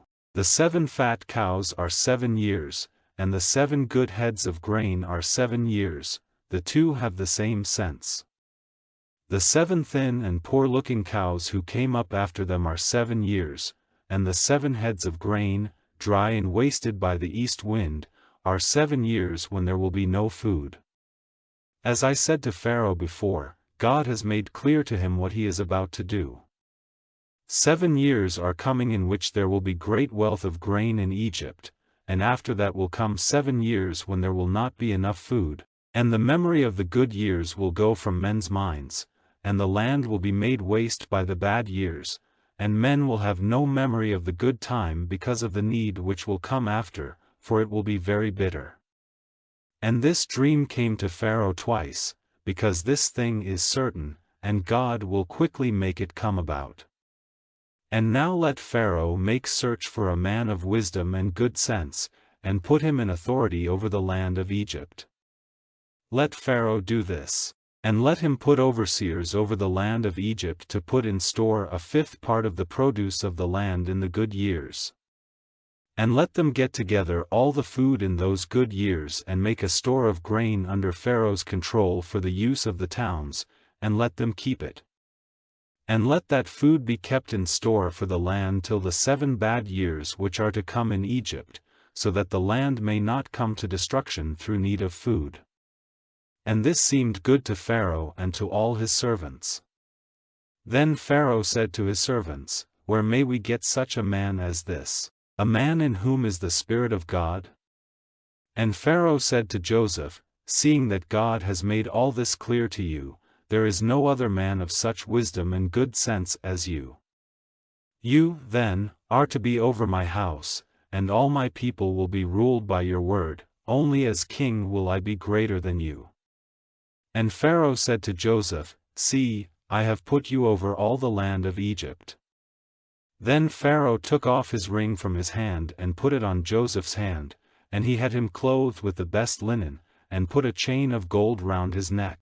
And he made him take his seat in the 2nd of his carriages, and they went before him crying, "Make way." So he made him ruler over all the land of Egypt. Then Pharaoh said to Joseph, "I am Pharaoh, and without your order no man may do anything in all the land of Egypt." And Pharaoh gave Joseph the name of Zaphnath-Paneah, and he gave him Asenath, the daughter of Potipharah, the priest of On, to be his wife. So Joseph went through all the land of Egypt. Now Joseph was 30 years old when he came before Pharaoh, king of Egypt. And Joseph went out from before the face of Pharaoh and went through all the land of Egypt. Now in the 7 good years the earth gave fruit in masses. And Joseph got together all the food of those 7 years, and made a store of food in the towns. The produce of the fields round every town was stored up in the town. So he got together a store of grain like the sand of the sea, so great a store that after a time he gave up measuring it, for it might not be measured. And before the time of need, Joseph had 2 sons, to whom Asenath, the daughter of Potipharah, priest of On, gave birth. And to the first he gave the name Manasseh, for he said, God has taken away from me all memory of my hard life and of my father's house. And to the second he gave the name Ephraim, for he said, God has given me fruit in the land of my sorrow. And so the 7 good years in Egypt came to an end. Then came the first of the 7 years of need, as Joseph had said, and in every other land they were short of food, but in the land of Egypt there was bread. And when all the land of Egypt was in need of food, the people came crying to Pharaoh for bread. And Pharaoh said to the people, Go to Joseph, and whatever he says to you, do it. And everywhere on the earth they were short of food. Then Joseph, opening all his storehouses, gave the people of Egypt grain for money, so great was the need of food in the land of Egypt. And all lands sent to Egypt, to Joseph, to get grain, for the need was great over all the earth. Now Jacob, hearing that there was grain in Egypt, said to his sons, Why are you looking at one another? And he said, I have had news that there is grain in Egypt. Go down there and get grain for us, so that life and not death may be ours. So Joseph's 10 brothers went down to get grain from Egypt. But Jacob did not send Benjamin, Joseph's brother, with them, for fear, as he said, that some evil might come to him. And the sons of Israel came with all the others to get grain, for they were very short of food in the land of Canaan. Now Joseph was ruler over all the land, and it was he who gave out the grain to all the people of the land, and Joseph's brothers came before him and went down on their faces to the earth. And when Joseph saw his brothers, it was clear to him who they were, but he made himself strange to them, and talking roughly to them, said, Where do you come from? And they said, From the land of Canaan, to get food. Now though Joseph saw that these were his brothers, they had no idea who he was. Then the memory of his dreams about them came back to Joseph, and he said to them, You have come secretly to see how poor the land is. And they said to him, Not so, my lord, your servants have come with money to get food. We are all one man's sons, we are true men, we have not come with any secret purpose. And he said to them, No, but you have come to see how poor the land is. Then they said, We your servants are 12 brothers, sons of one man in the land of Canaan, the youngest of us is now with our father, and one is dead. And Joseph said, It is as I said, you have come with some secret purpose, but in this way will you be put to the test, by the life of Pharaoh. You will not go away from this place till your youngest brother comes here. Send one of your number to get your brother, and the rest of you will be kept in prison, so that your words may be tested to see if you are true. If not, by the life of Pharaoh, your purpose is certainly secret. So he put them in prison for 3 days. And on the 3rd day Joseph said to them, Do this, if you would keep your lives, for I am a God-fearing man. If you are true men, let one of you be kept in prison, while you go and take grain for the needs of your families, and come back to me with your youngest brother, so that your words may be seen to be true, and you will not be put to death. This is what you are to do. And they said to one another, Truly, we did wrong to our brother, for we saw his grief of mind, and we did not give ear to his prayers, that is why this trouble has come on us. And Reuben said to them, Did I not say to you, Do the child no wrong? But you gave no attention, so now, punishment has come on us for his blood. They were not conscious that the sense of their words was clear to Joseph, for he had been talking to them through one who had knowledge of their language. And turning away from them, he was overcome with weeping. Then he went on talking to them again and took Simeon and put chains on him before their eyes. Then Joseph gave orders for their bags to be made full of grain, and for every man's money to be put back into his bag, and for food to be given them for the journey, which was done. Then they put the bags of grain on their asses and went away. Now at their night's resting place one of them, opening his bag to give his ass some food, saw his money in the mouth of the bag. And he said to his brothers, My money has been given back, it is in my bag." Then their hearts became full of fear, and turning to one another they said, "What is this which God has done to us?" So when they came to Jacob their father, in the land of Canaan, they gave him an account of all their experiences, saying, "The man who is the ruler of the country was rough with us and put us in prison, saying that we had come with a secret evil purpose. And we said to him, 'We are true men, we have no evil designs, we are 12 brothers, sons of our father, one is dead, and the youngest is now with our father in the land of Canaan.' And the ruler of the land said, 'In this way I may be certain that you are true men, let one of you be kept here with me, while you go and take grain for the needs of your families, and come back to me with your youngest brother, then I will be certain that you are true men, and I will give your brother back to you and let you do trade in the land.' And when they took the grain out of their bags, it was seen that every man's parcel of money was in his bag, and when they and their father saw the money, they were full of fear. And Jacob their father said to them, 'You have taken my children from me, Joseph is gone and Simeon is gone, and now you would take Benjamin away, all these things have come on me.'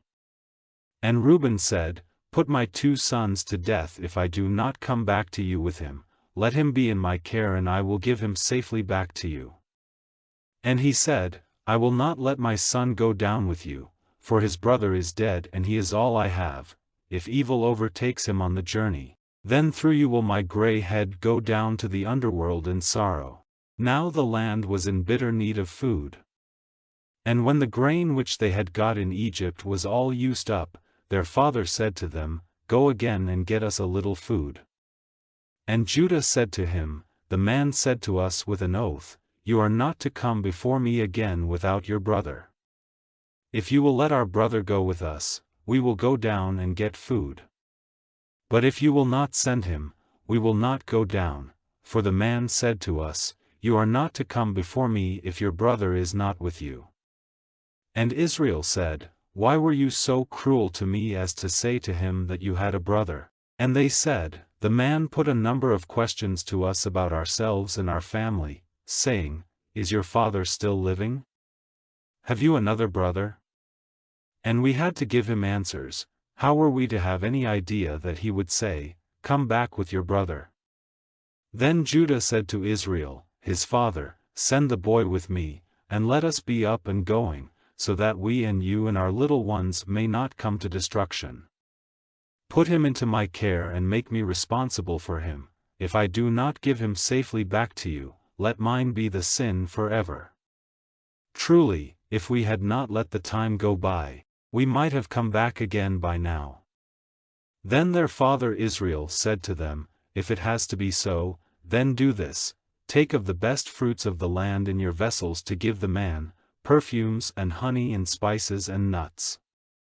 And take twice as much money with you, that is to say, take back the money which was put in your bags, for it may have been an error, and take your brother and go back to the man. And may God, the ruler of all, give you mercy before the man, so that he may give you back your other brother and Benjamin. If my children are to be taken from me, there is no help for it." So they took what their father said for the man, and twice as much money in their hands, and Benjamin, and went on their journey to Egypt, and came before Joseph. And when Joseph saw Benjamin, he said to his chief servant, "Take these men into my house, and make ready a meal, for they will take food with me in the middle of the day." And the servant did as Joseph said, and took the men into Joseph's house. Now the men were full of fear because they had been taken into Joseph's house, and they said, "It is because of the money which was put back in our bags the first time. He is looking for something against us, so that he may come down on us and take us and our asses for his use." So they went up to Joseph's chief servant at the door of the house, and said, "O my lord, we only came down the first time to get food, and when we came to our night's resting place, on opening our bags we saw that every man's money was in the mouth of his bag, all our money in full weight, and we have it with us to give it back, as well as more money, with which to get food. We have no idea who put our money in our bags." Then the servant said, Peace be with you, have no fear, your God, even the God of your father, has put wealth in your bags for you. I had your money. Then he let Simeon come out to them. And the servant took them into Joseph's house, and gave them water for washing their feet, and he gave their asses food. And they got ready the things for Joseph before he came in the middle of the day, for word was given to them that they were to have a meal there. And when Joseph came in, they gave him the things which they had for him, and went down to the earth before him. And he said, How are you? Is your father well, the old man of whom you were talking to me? Is he still living? And they said, Your servant, our father, is well, he is still living. And they went down on their faces before him. Then, lifting up his eyes, he saw Benjamin, his brother, his mother's son, and he said, Is this your youngest brother of whom you gave me word? And he said, God be good to you, my son. Then Joseph's heart went out to his brother, and he went quickly into his room, for he was overcome with weeping. Then, after washing his face, he came out, and controlling his feelings said, Put food before us. And they put a meal ready for him by himself, and for them by themselves, and for the Egyptians who were with him by themselves, because the Egyptians may not take food with the Hebrews, for that would make them unclean. And they were all given their seats before him in order of birth, from the oldest to the youngest, so that they were looking at one another in wonder. And Joseph sent food to them from his table, but he sent 5 times as much to Benjamin as to any of the others. And they took wine freely with him. Then he gave orders to the servant who was over his house, saying, Put as much food into the men's bags as will go into them, and put every man's money in the mouth of his bag, and put my cup, my silver cup, in the youngest one's bag, with his money. So he did as Joseph said. And at dawn the men, with their asses, were sent away. And when they had gone only a little way out of the town, Joseph said to the servant who was over his house, Go after them, and when you overtake them, say to them, Why have you done evil in reward for good? Is not this the cup from which my Lord takes wine and by which he gets knowledge of the future? Truly, you have done evil. So he overtook them and said these words to them. And they said to him, Why does my Lord say such words as these? Far be it from your servants to do such a thing. See, the money which was in the mouth of our bags we gave back to you when we came again from Canaan. How then might we take silver or gold from your Lord's house? If it comes to light that any of your servants has done this, let him be put to death, and we will be your Lord's servants. And he said, Let it be as you say, he in whose bag it is seen will become my servant, and you will not be responsible. Then every man quickly got his bag down and undid it. And he made a search, starting with the oldest and ending with the youngest, and the cup was in Benjamin's bag. Then in bitter grief they put the bags on the asses again and went back to the town. So Judah and his brothers came to Joseph's house, and he was still there, and they went down on their faces before him. And Joseph said, What is this thing which you have done? Had you no thought that such a man as I would have power to see what is secret? And Judah said, What are we to say to my Lord? How may we put ourselves right in his eyes? God has made clear the sin of your servants. Now we are in your hands, we and the man in whose bag your cup was seen. Then he said, Far be it from me to do so, but the man who had my cup will be my servant, and you may go back to your father in peace. Then Judah came near him, and said, Let your servant say a word in my Lord's ears, and let not your wrath be burning against your servant, for you are in the place of Pharaoh to us. My Lord said to his servants, Have you a father or a brother? And we said to my Lord, We have an old father and a young child, whom he had when he was old. His brother is dead and he is the only son of his mother, and is very dear to his father. And you said to your servants, Let him come down to me with you, so that I may see him. And we said to my lord, his father will not let him go, for if he went away his father would come to his death. But you said to your servants, if your youngest brother does not come with you, you will not see my face again. And when we went back to your servant, our father, we gave him an account of my lord's words. And our father said, go again and get us a little food. And we said, only if our youngest brother goes with us will we go down, for we may not see the man's face again if our youngest brother is not with us. And our father said to us, you have knowledge that my wife gave me 2 sons, the one went away from me, and I said, truly he has come to a violent death, and from that time I have not seen him. If now you take this one from me, and some evil comes to him, you will make my gray head go down in sorrow to the underworld. If then I go back to your servant, my father, without the boy, because his life and the boy's life are one, when he sees that the boy is not with us, he will come to his death, and our father's gray head will go down in sorrow to the underworld. For I made myself responsible for the boy to my father, saying, if I do not give him safely back to you, let mine be the sin forever. So now let me be my lord's servant here in place of the boy, and let him go back with his brothers. For how may I go back to my father without the boy, and see the evil which will come on my father?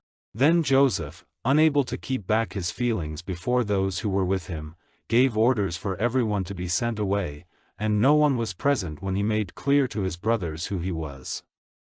And so loud was his weeping, that it came to the ears of the Egyptians and all Pharaoh's house. And Joseph said to his brothers, I am Joseph, is my father still living? But his brothers were not able to give him an answer, for they were troubled before him. Then Joseph said to his brothers, come near to me. And they came near, and he said, I am Joseph your brother, whom you sent into Egypt. Now do not be troubled or angry with yourselves for sending me away, because God sent me before you to be the Savior of your lives. For these 2 years have been years of need, and there are still 5 more years to come in which there will be no plowing or cutting of grain. God sent me before you to keep you and yours living on earth so that you might become a great nation. So now it was not you who sent me here, but God, and he has made me as a father to Pharaoh, and lord of all his house, and ruler over all the land of Egypt. Now go quickly to my father, and say to him, your son Joseph says, God has made me ruler over all the land of Egypt, come down to me straight away. The land of Goshen will be your living place, and you will be near me, you and your children and your children's children, and your flocks and herds and all you have. And there I will take care of you, so that you and your family may not be in need, for there are still 5 bad years to come. Now truly, your eyes see, and the eyes of my brother Benjamin see, that it is my mouth which says these things to you. Give my father word of all my glory in Egypt and of all you have seen, and come back quickly with my father. Then, weeping, he took Benjamin in his arms, and Benjamin himself was weeping on Joseph's neck. Then he gave a kiss to all his brothers, weeping over them, and after that his brothers had no fear of talking to him. And news of these things went through Pharaoh's house, and it was said that Joseph's brothers were come, and it seemed good to Pharaoh and his servants. And Pharaoh said to Joseph, say to your brothers, put your goods on your beasts and go back to the land of Canaan, and get your father and your families and come back to me, and I will give you all the good things of Egypt, and the fat of the land will be your food.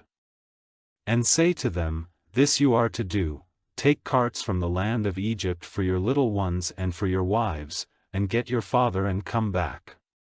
And take no thought for your goods, for the best of all the land of Egypt is yours.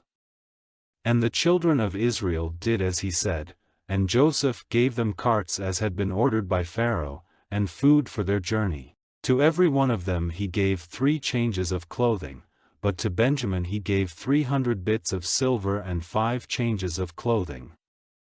And to his father he sent 10 asses with good things from Egypt on their backs, and 10 she-asses with grain and bread and food for his father on the journey. And he sent his brothers on their way, and said to them, See that you have no argument on the road. So they went up from Egypt and came to the land of Canaan, to their father Jacob. And they said to him, Joseph is living, and is ruler over all the land of Egypt. And at this word Jacob was quite overcome, for he had no faith in it. And they gave him an account of everything Joseph had said to them, and when he saw the carts which Joseph had sent for them, his spirit came back to him. And Israel said, It is enough, Joseph my son is still living, I will go and see him before my death. And Israel went on his journey with all he had, and came to Beersheba, where he made offerings to the God of his father Isaac. And God said to Israel in a night vision, Jacob, Jacob. And he said, Here am I. And he said, I am God, the God of your father, go down to Egypt without fear, for I will make a great nation of you there. I will go down with you to Egypt, and I will see that you come back again, and at your death Joseph will put his hands on your eyes. Then Jacob went on from Beersheba, and the sons of Jacob took their father and their little ones and their wives in the carts which Pharaoh had sent for them. And they took their cattle and all the goods which they had got in the land of Canaan, and came to Egypt, even Jacob and all his seed. His sons and his sons' sons, his daughters and his daughters' sons and all his family he took with him into Egypt. And these are the names of the children of Israel who came into Egypt, even Jacob and all his sons, Reuben, Jacob's oldest son, and the sons of Reuben, Hanok and Palu and Hezron and Carmi, and the sons of Simeon, Jemuel and Jamin and Ohad and Jachin and Zohar and Shaul, the son of a woman of Canaan, and the sons of Levi, Gershon, Kohath, and Merari, and the sons of Judah, Er and Onan and Shelah and Perez and Zerah. But Er and Onan had come to their death in the land of Canaan, and the sons of Perez were Hezron and Hamul. And the sons of Issachar, Tola and Puah and Job and Shimron, and the sons of Zebulun, Sered and Elon and Yaleel, all these, together with his daughter Dinah, were the children of Leah, whom Jacob had by her in Paddan Aram. They were 33 in number. And the sons of Gad, Ziphion and Haggi, Shuni and Esban, Eri and Arodi and Areli, and the sons of Asher, Jimnah and Ishva and Ishvi and Beriah, and Sarah, their sister, and the sons of Beriah, Heber and Malkiel. These are the children of Zilpah, whom Laban gave to his daughter Leah, and Jacob had these 16 children by her. The sons of Jacob's wife Rachel, Joseph and Benjamin. And Joseph had Manasseh and Ephraim in the land of Egypt, by Asenath, the daughter of Potipharah, priest of On. And the sons of Benjamin were Bela and Becher and Ashbel, Gera and Naaman, Ahi and Rosh, Muppim and Huppim and Ard. All these were the children of Rachel whom Jacob had by her, 14 persons. And the son of Dan was Hushim. And the sons of Naphtali, Jaziel and Guni and Jezer and Shillem. These were the children of Bilhah, whom Laban gave to his daughter Rachel, 7 persons. All the persons who came with Jacob into Egypt, the offspring of his body, were 66, without taking into account the wives of Jacob's sons. And the sons of Joseph whom he had in Egypt were 70 persons of the family of Jacob came into Egypt. Now he had sent Judah before him to Goshen, to get word from Joseph, and so they came to the land of Goshen. And Joseph got his carriage ready and went to Goshen for the meeting with his father, and when he came before him, he put his arms round his neck, weeping. And Israel said to Joseph, Now that I have seen you living again, I am ready for death. And Joseph said to his brothers and to his father's people, I will go and give the news to Pharaoh, and say to him, My brothers and my father's people, from the land of Canaan, have come to me, and these men are keepers of sheep and owners of cattle, and have with them their flocks and their herds and all they have. Now when Pharaoh sends for you and says, "What is your business?" you are to say, "Your servants have been keepers of cattle from our early days up to now, like our fathers. In this way you will be able to have the land of Goshen for yourselves, because keepers of sheep are unclean in the eyes of the Egyptians."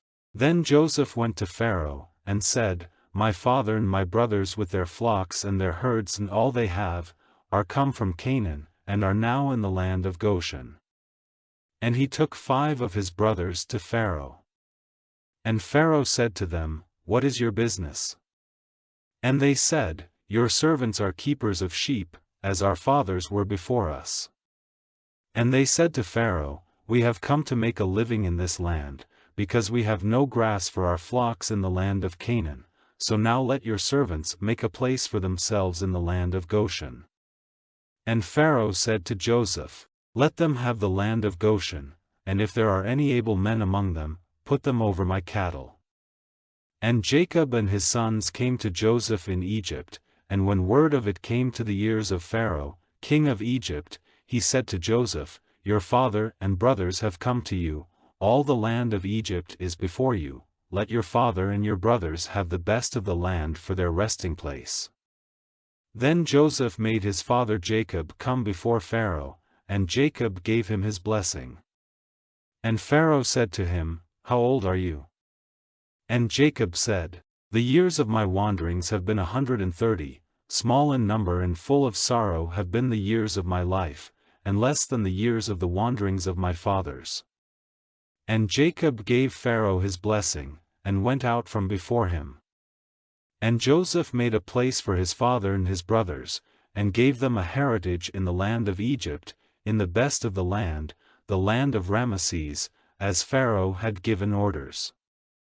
And Joseph took care of his father and his brothers and all his father's people, giving them food for the needs of their families. Now there was no food to be had in all the land, so that all Egypt and Canaan were wasted from need of food.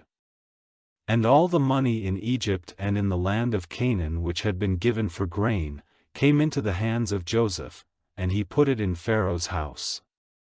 And when all the money in Egypt and Canaan was gone, the Egyptians came to Joseph, and said, "Give us bread, would you have us come to destruction before your eyes? For we have no more money." And Joseph said, "Give me your cattle, I will give you grain in exchange for your cattle if your money is all gone." So they took their cattle to Joseph, and he gave them bread in exchange for their horses and flocks and herds and asses, so all that year he gave them food in exchange for their cattle. And when that year was ended, they came to him in the 2nd year, and said, "We may not keep it from our lord's knowledge that all our money is gone, and all the herds of cattle are my lord's. There is nothing more to give my lord but our bodies and our land. Are we to come to destruction before your eyes, we and our land? Take us and our land and give us bread, and we and our land will be servants to Pharaoh, and give us seed so that we may have life and the land may not become waste." So Joseph got all the land in Egypt for Pharaoh, for every Egyptian gave up his land in exchange for food, because of their great need, so all the land became Pharaoh's. And as for the people, he made servants of them, town by town, from one end of Egypt to the other. Only he did not take the land of the priests, for the priests had their food given them by Pharaoh, and having what Pharaoh gave them, they had no need to give up their land. Then Joseph said to the people, "I have made you and your land this day the property of Pharaoh. Here is seed for you to put in your fields. And when the grain is cut, you are to give a 5th part to Pharaoh, and 4 parts will be yours for seed and food, and for your families and your little ones." And they said to him, "Truly you have kept us from death, may we have grace in your eyes, and we will be Pharaoh's servants." Then Joseph made a law which is enforced to this day, that Pharaoh was to have the 5th part, only the land of the priests did not become his. And so Israel was living among the Egyptians in the land of Goshen, and they got property there, and became very great in numbers and in wealth. And Jacob was living in the land of Goshen for 17 years, so the years of his life were 147. And the time of his death came near, and he sent for his son Joseph and said to him, If now I am dear to you, put your hand under my leg and take an oath that you will not put me to rest in Egypt, but when I go to my fathers, you are to take me out of Egypt and put me to rest in their last resting place. And he said, I will do so. And he said, Take an oath to me, and he took an oath to him, and Israel gave worship on the bed's head. Now after these things, word came to Joseph that his father was ill, and he took with him his sons Manasseh and Ephraim. And when they said to Jacob, Your son Joseph is coming to see you, then Israel, getting all his strength together, had himself lifted up in his bed. And Jacob said to Joseph, God, the ruler of all, came to me in a vision at Luz in the land of Canaan, and gave me his blessing, and said to me, Truly, I will make you fertile and give you increase and will make of you a great family of nations, and I will give this land to your seed after you to be their heritage forever. And now your 2 sons who came to birth in Egypt before I came to you here, are mine, Ephraim and Manasseh will be mine, in the same way as Reuben and Simeon are. And any other offspring which you have after them, will be yours, and will be named after their brothers in their heritage. And as for me, when I came from Paddan, death overtook Rachel on the way, when we were still some distance from Ephrath, and I put her to rest there on the road to Ephrath, which is Bethlehem. Then Israel, looking at Joseph's sons, said, Who are these? And Joseph said to his father, They are my sons, whom God has given me in this land. And he said, Let them come near me, and I will give them a blessing. Now because Israel was old, his eyes were no longer clear, and he was not able to see. So he made them come near to him, and he gave them a kiss, folding them in his arms. And Israel said to Joseph, I had no hope of seeing your face again, but God in his mercy has let me see you and your children. Then Joseph took them from between his knees, and went down on his face to the earth. Then taking Ephraim with his right hand, Joseph put him at Israel's left side, and with his left hand he put Manasseh at Israel's right side, placing them near him. And Israel, stretching out his right hand, put it on the head of Ephraim, the younger, and his left hand on the head of Manasseh, crossing his hands on purpose, for Manasseh was the older.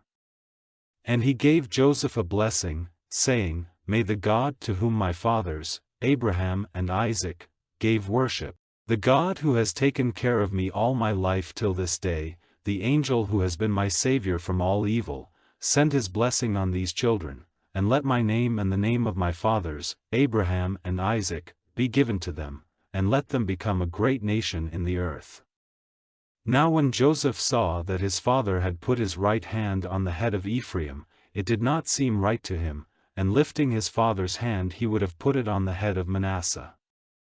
And Joseph said to his father, Not so, my father, for this is the older, put your right hand on his head. But his father would not, saying, I am doing it on purpose, my son, he will certainly become a nation and a great one, but his younger brother will be greater than he, and his seed will become a great family of nations. So he gave them his blessing that day, saying, You will be the sign of blessing in Israel, for they will say, May God make you like Ephraim and Manasseh, and he put Ephraim before Manasseh. Then Israel said to Joseph, Now my death is near, but God will be with you, guiding you back to the land of your fathers. And I have given you more than your brothers, even Shechem as your heritage, which I took from the Amorites with my sword and my bow. And Jacob sent for his sons, and said, Come together, all of you, so that I may give you news of your fate in future times. Come near, O sons of Jacob, and give ear to the words of Israel your father. Reuben, you are my oldest son, the firstfruit of my strength, first in pride and first in power. But because you were uncontrolled, the first place will not be yours, for you went up to your father's bed, even his bride bed, and made it unclean. Simeon and Levi are brothers, deceit and force are their secret designs. Take no part in their secrets, O my soul, keep far away, O my heart, from their meetings, for in their wrath they put men to death, and for their pleasure even oxen were wounded. A curse on their passion, for it was bitter, and on their wrath, for it was cruel. I will let their heritage in Jacob be broken up, driving them from their places in Israel. To you, Judah, will your brothers give praise, your hand will be on the neck of your haters, your father's sons will go down to the earth before you. Judah is a young lion, like a lion full of meat you have become great, my son.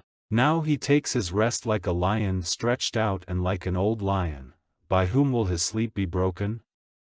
The rod of authority will not be taken from Judah, and he will not be without a lawgiver, till he comes who has the right to it, and the peoples will put themselves under his rule. Knotting his ass's cord to the vine, and his young ass to the best vine, washing his robe in wine, and his clothing in the blood of grapes. His eyes will be dark with wine, and his teeth white with milk. The resting place of Zebulun will be by the sea, and he will be a harbor for ships, the edge of his land will be by Zidon. Issachar is a strong ass stretched out among the flocks. And he saw that rest was good and the land was pleasing, so he let them put weights on his back and became a servant. Dan will be the judge of his people, as one of the tribes of Israel. May Dan be a snake in the way, a horned snake by the road, biting the horse's foot so that the horseman has a fall. I have been waiting for your salvation, O Lord. Gad, an army will come against him, but he will come down on them in their flight. Asher's bread is fat, he gives delicate food for kings. Naphtali is a roe let loose, giving fair young ones. Joseph is a young ox, whose steps are turned to the fountain, he was troubled by the archers, they sent out their arrows against him, cruelly wounding him. But their bows were broken by a strong one, and the cords of their arms were cut by the strength of Jacob, by the name of the stone of Israel. Even by the God of your father, who will be your help, and by the ruler of all, who will make you full with blessings from heaven on high, blessings of the deep stretched out under the earth, blessings of the breasts and of the fertile body. Blessings of sons, old and young, to the Father, blessings of the oldest mountains and the fruit of the eternal hills, let them come on the head of Joseph, on the crown of him who was separate from his brothers. Benjamin is a wolf, searching for meat, in the morning he takes his food, and in the evening he makes division of what he has taken. These are the 12 tribes of Israel, and these are the words their father said to them, blessing them, to every one he gave his blessing. And he gave orders to them, saying, Put me to rest with my people and with my fathers, in the hollow of the rock in the field of Ephron the Hittite, in the rock in the field of Machpelah, near Mamre in the land of Canaan, which Abraham got from Ephron the Hittite, to be his resting place. There Abraham and Sarah his wife were put to rest, and there they put Isaac and Rebekah his wife, and there I put Leah to rest. In the rock in the field which was got for a price from the people of Hate. And when Jacob had come to the end of these words to his sons, stretching himself on his bed, he gave up his spirit, and went the way of his people. And Joseph put his head down on his father's face, weeping and kissing him. And Joseph gave orders to his servants who had the necessary knowledge, to make his father's body ready, folding it in linen with spices, and they did so. And the 40 days needed for making the body ready went by, and there was weeping for him among the Egyptians for 70 days. And when the days of weeping for him were past, Joseph said to the servants of Pharaoh, If now you have love for me, say these words to Pharaoh. My father made me take an oath, saying, When I am dead, put me to rest in the place I have made ready for myself in the land of Canaan. So now let me go and put my father in his last resting place, and I will come back again. And Pharaoh said, Go up and put your father to rest, as you gave your oath to him. So Joseph went up to put his father in his last resting place, and with him went all the servants of Pharaoh, and the chief men of his house and all the chiefs of the land of Egypt, and all the family of Joseph, and his brothers and his father's people, only their little ones and their flocks and herds they did not take with them from the land of Goshen. And carriages went up with him and horsemen, a great army. And they came to the grain floor of Atad on the other side of Jordan, and there they gave the last honors to Jacob, with great and bitter sorrow, weeping for their father for 7 days. And when the people of the land, the people of Canaan, at the grain floor of Atad, saw their grief, they said, Great is the grief of the Egyptians, so the place was named Abel Mizraim, on the other side of Jordan. So his sons did as he had given them orders to do. For they took him into the land of Canaan and put him to rest in the hollow rock in the field of Machpelah, which Abraham got with the field, for a resting place, from Ephron the Hittite at Mamre. And when his father had been put to rest, Joseph and his brothers and all who had gone with him, went back to Egypt. Now after the death of their father, Joseph's brothers said to themselves, It may be that Joseph's heart will be turned against us, and he will give us punishment for all the evil which we did to him. So they sent word to Joseph, saying, Your father, before his death, gave us orders, saying, You are to say to Joseph, Let the wrongdoing of your brothers be overlooked, and the evil they did to you. Now, if it is your pleasure, let the sin of the servants of your father's God have forgiveness. And at these words, Joseph was overcome with weeping. Then his brothers went, and falling at his feet, said, Truly, we are your servants. And Joseph said, Have no fear, am I in the place of God? As for you, it was in your mind to do me evil, but God has given a happy outcome, the salvation of numbers of people, as you see today. So now, have no fear, for I will take care of you and your little ones. So he gave them comfort with kind words. Now Joseph and all his father's family went on living in Egypt, and the years of Joseph's life were 110. And Joseph saw Ephraim's children of the 3rd generation, and the children of Machir, the son of Manasseh, came to birth on Joseph's knees. Then Joseph said to his brothers, The time of my death has come, but God will keep you in mind and take you out of this land into the land which he gave by his oath to Abraham and Isaac and Jacob. Then Joseph made the children of Israel take an oath, saying, God will certainly give effect to his word, and you are to take my bones away from here. So Joseph came to his death, being 110 years old, and they made his body ready, and he was put in a chest in Egypt.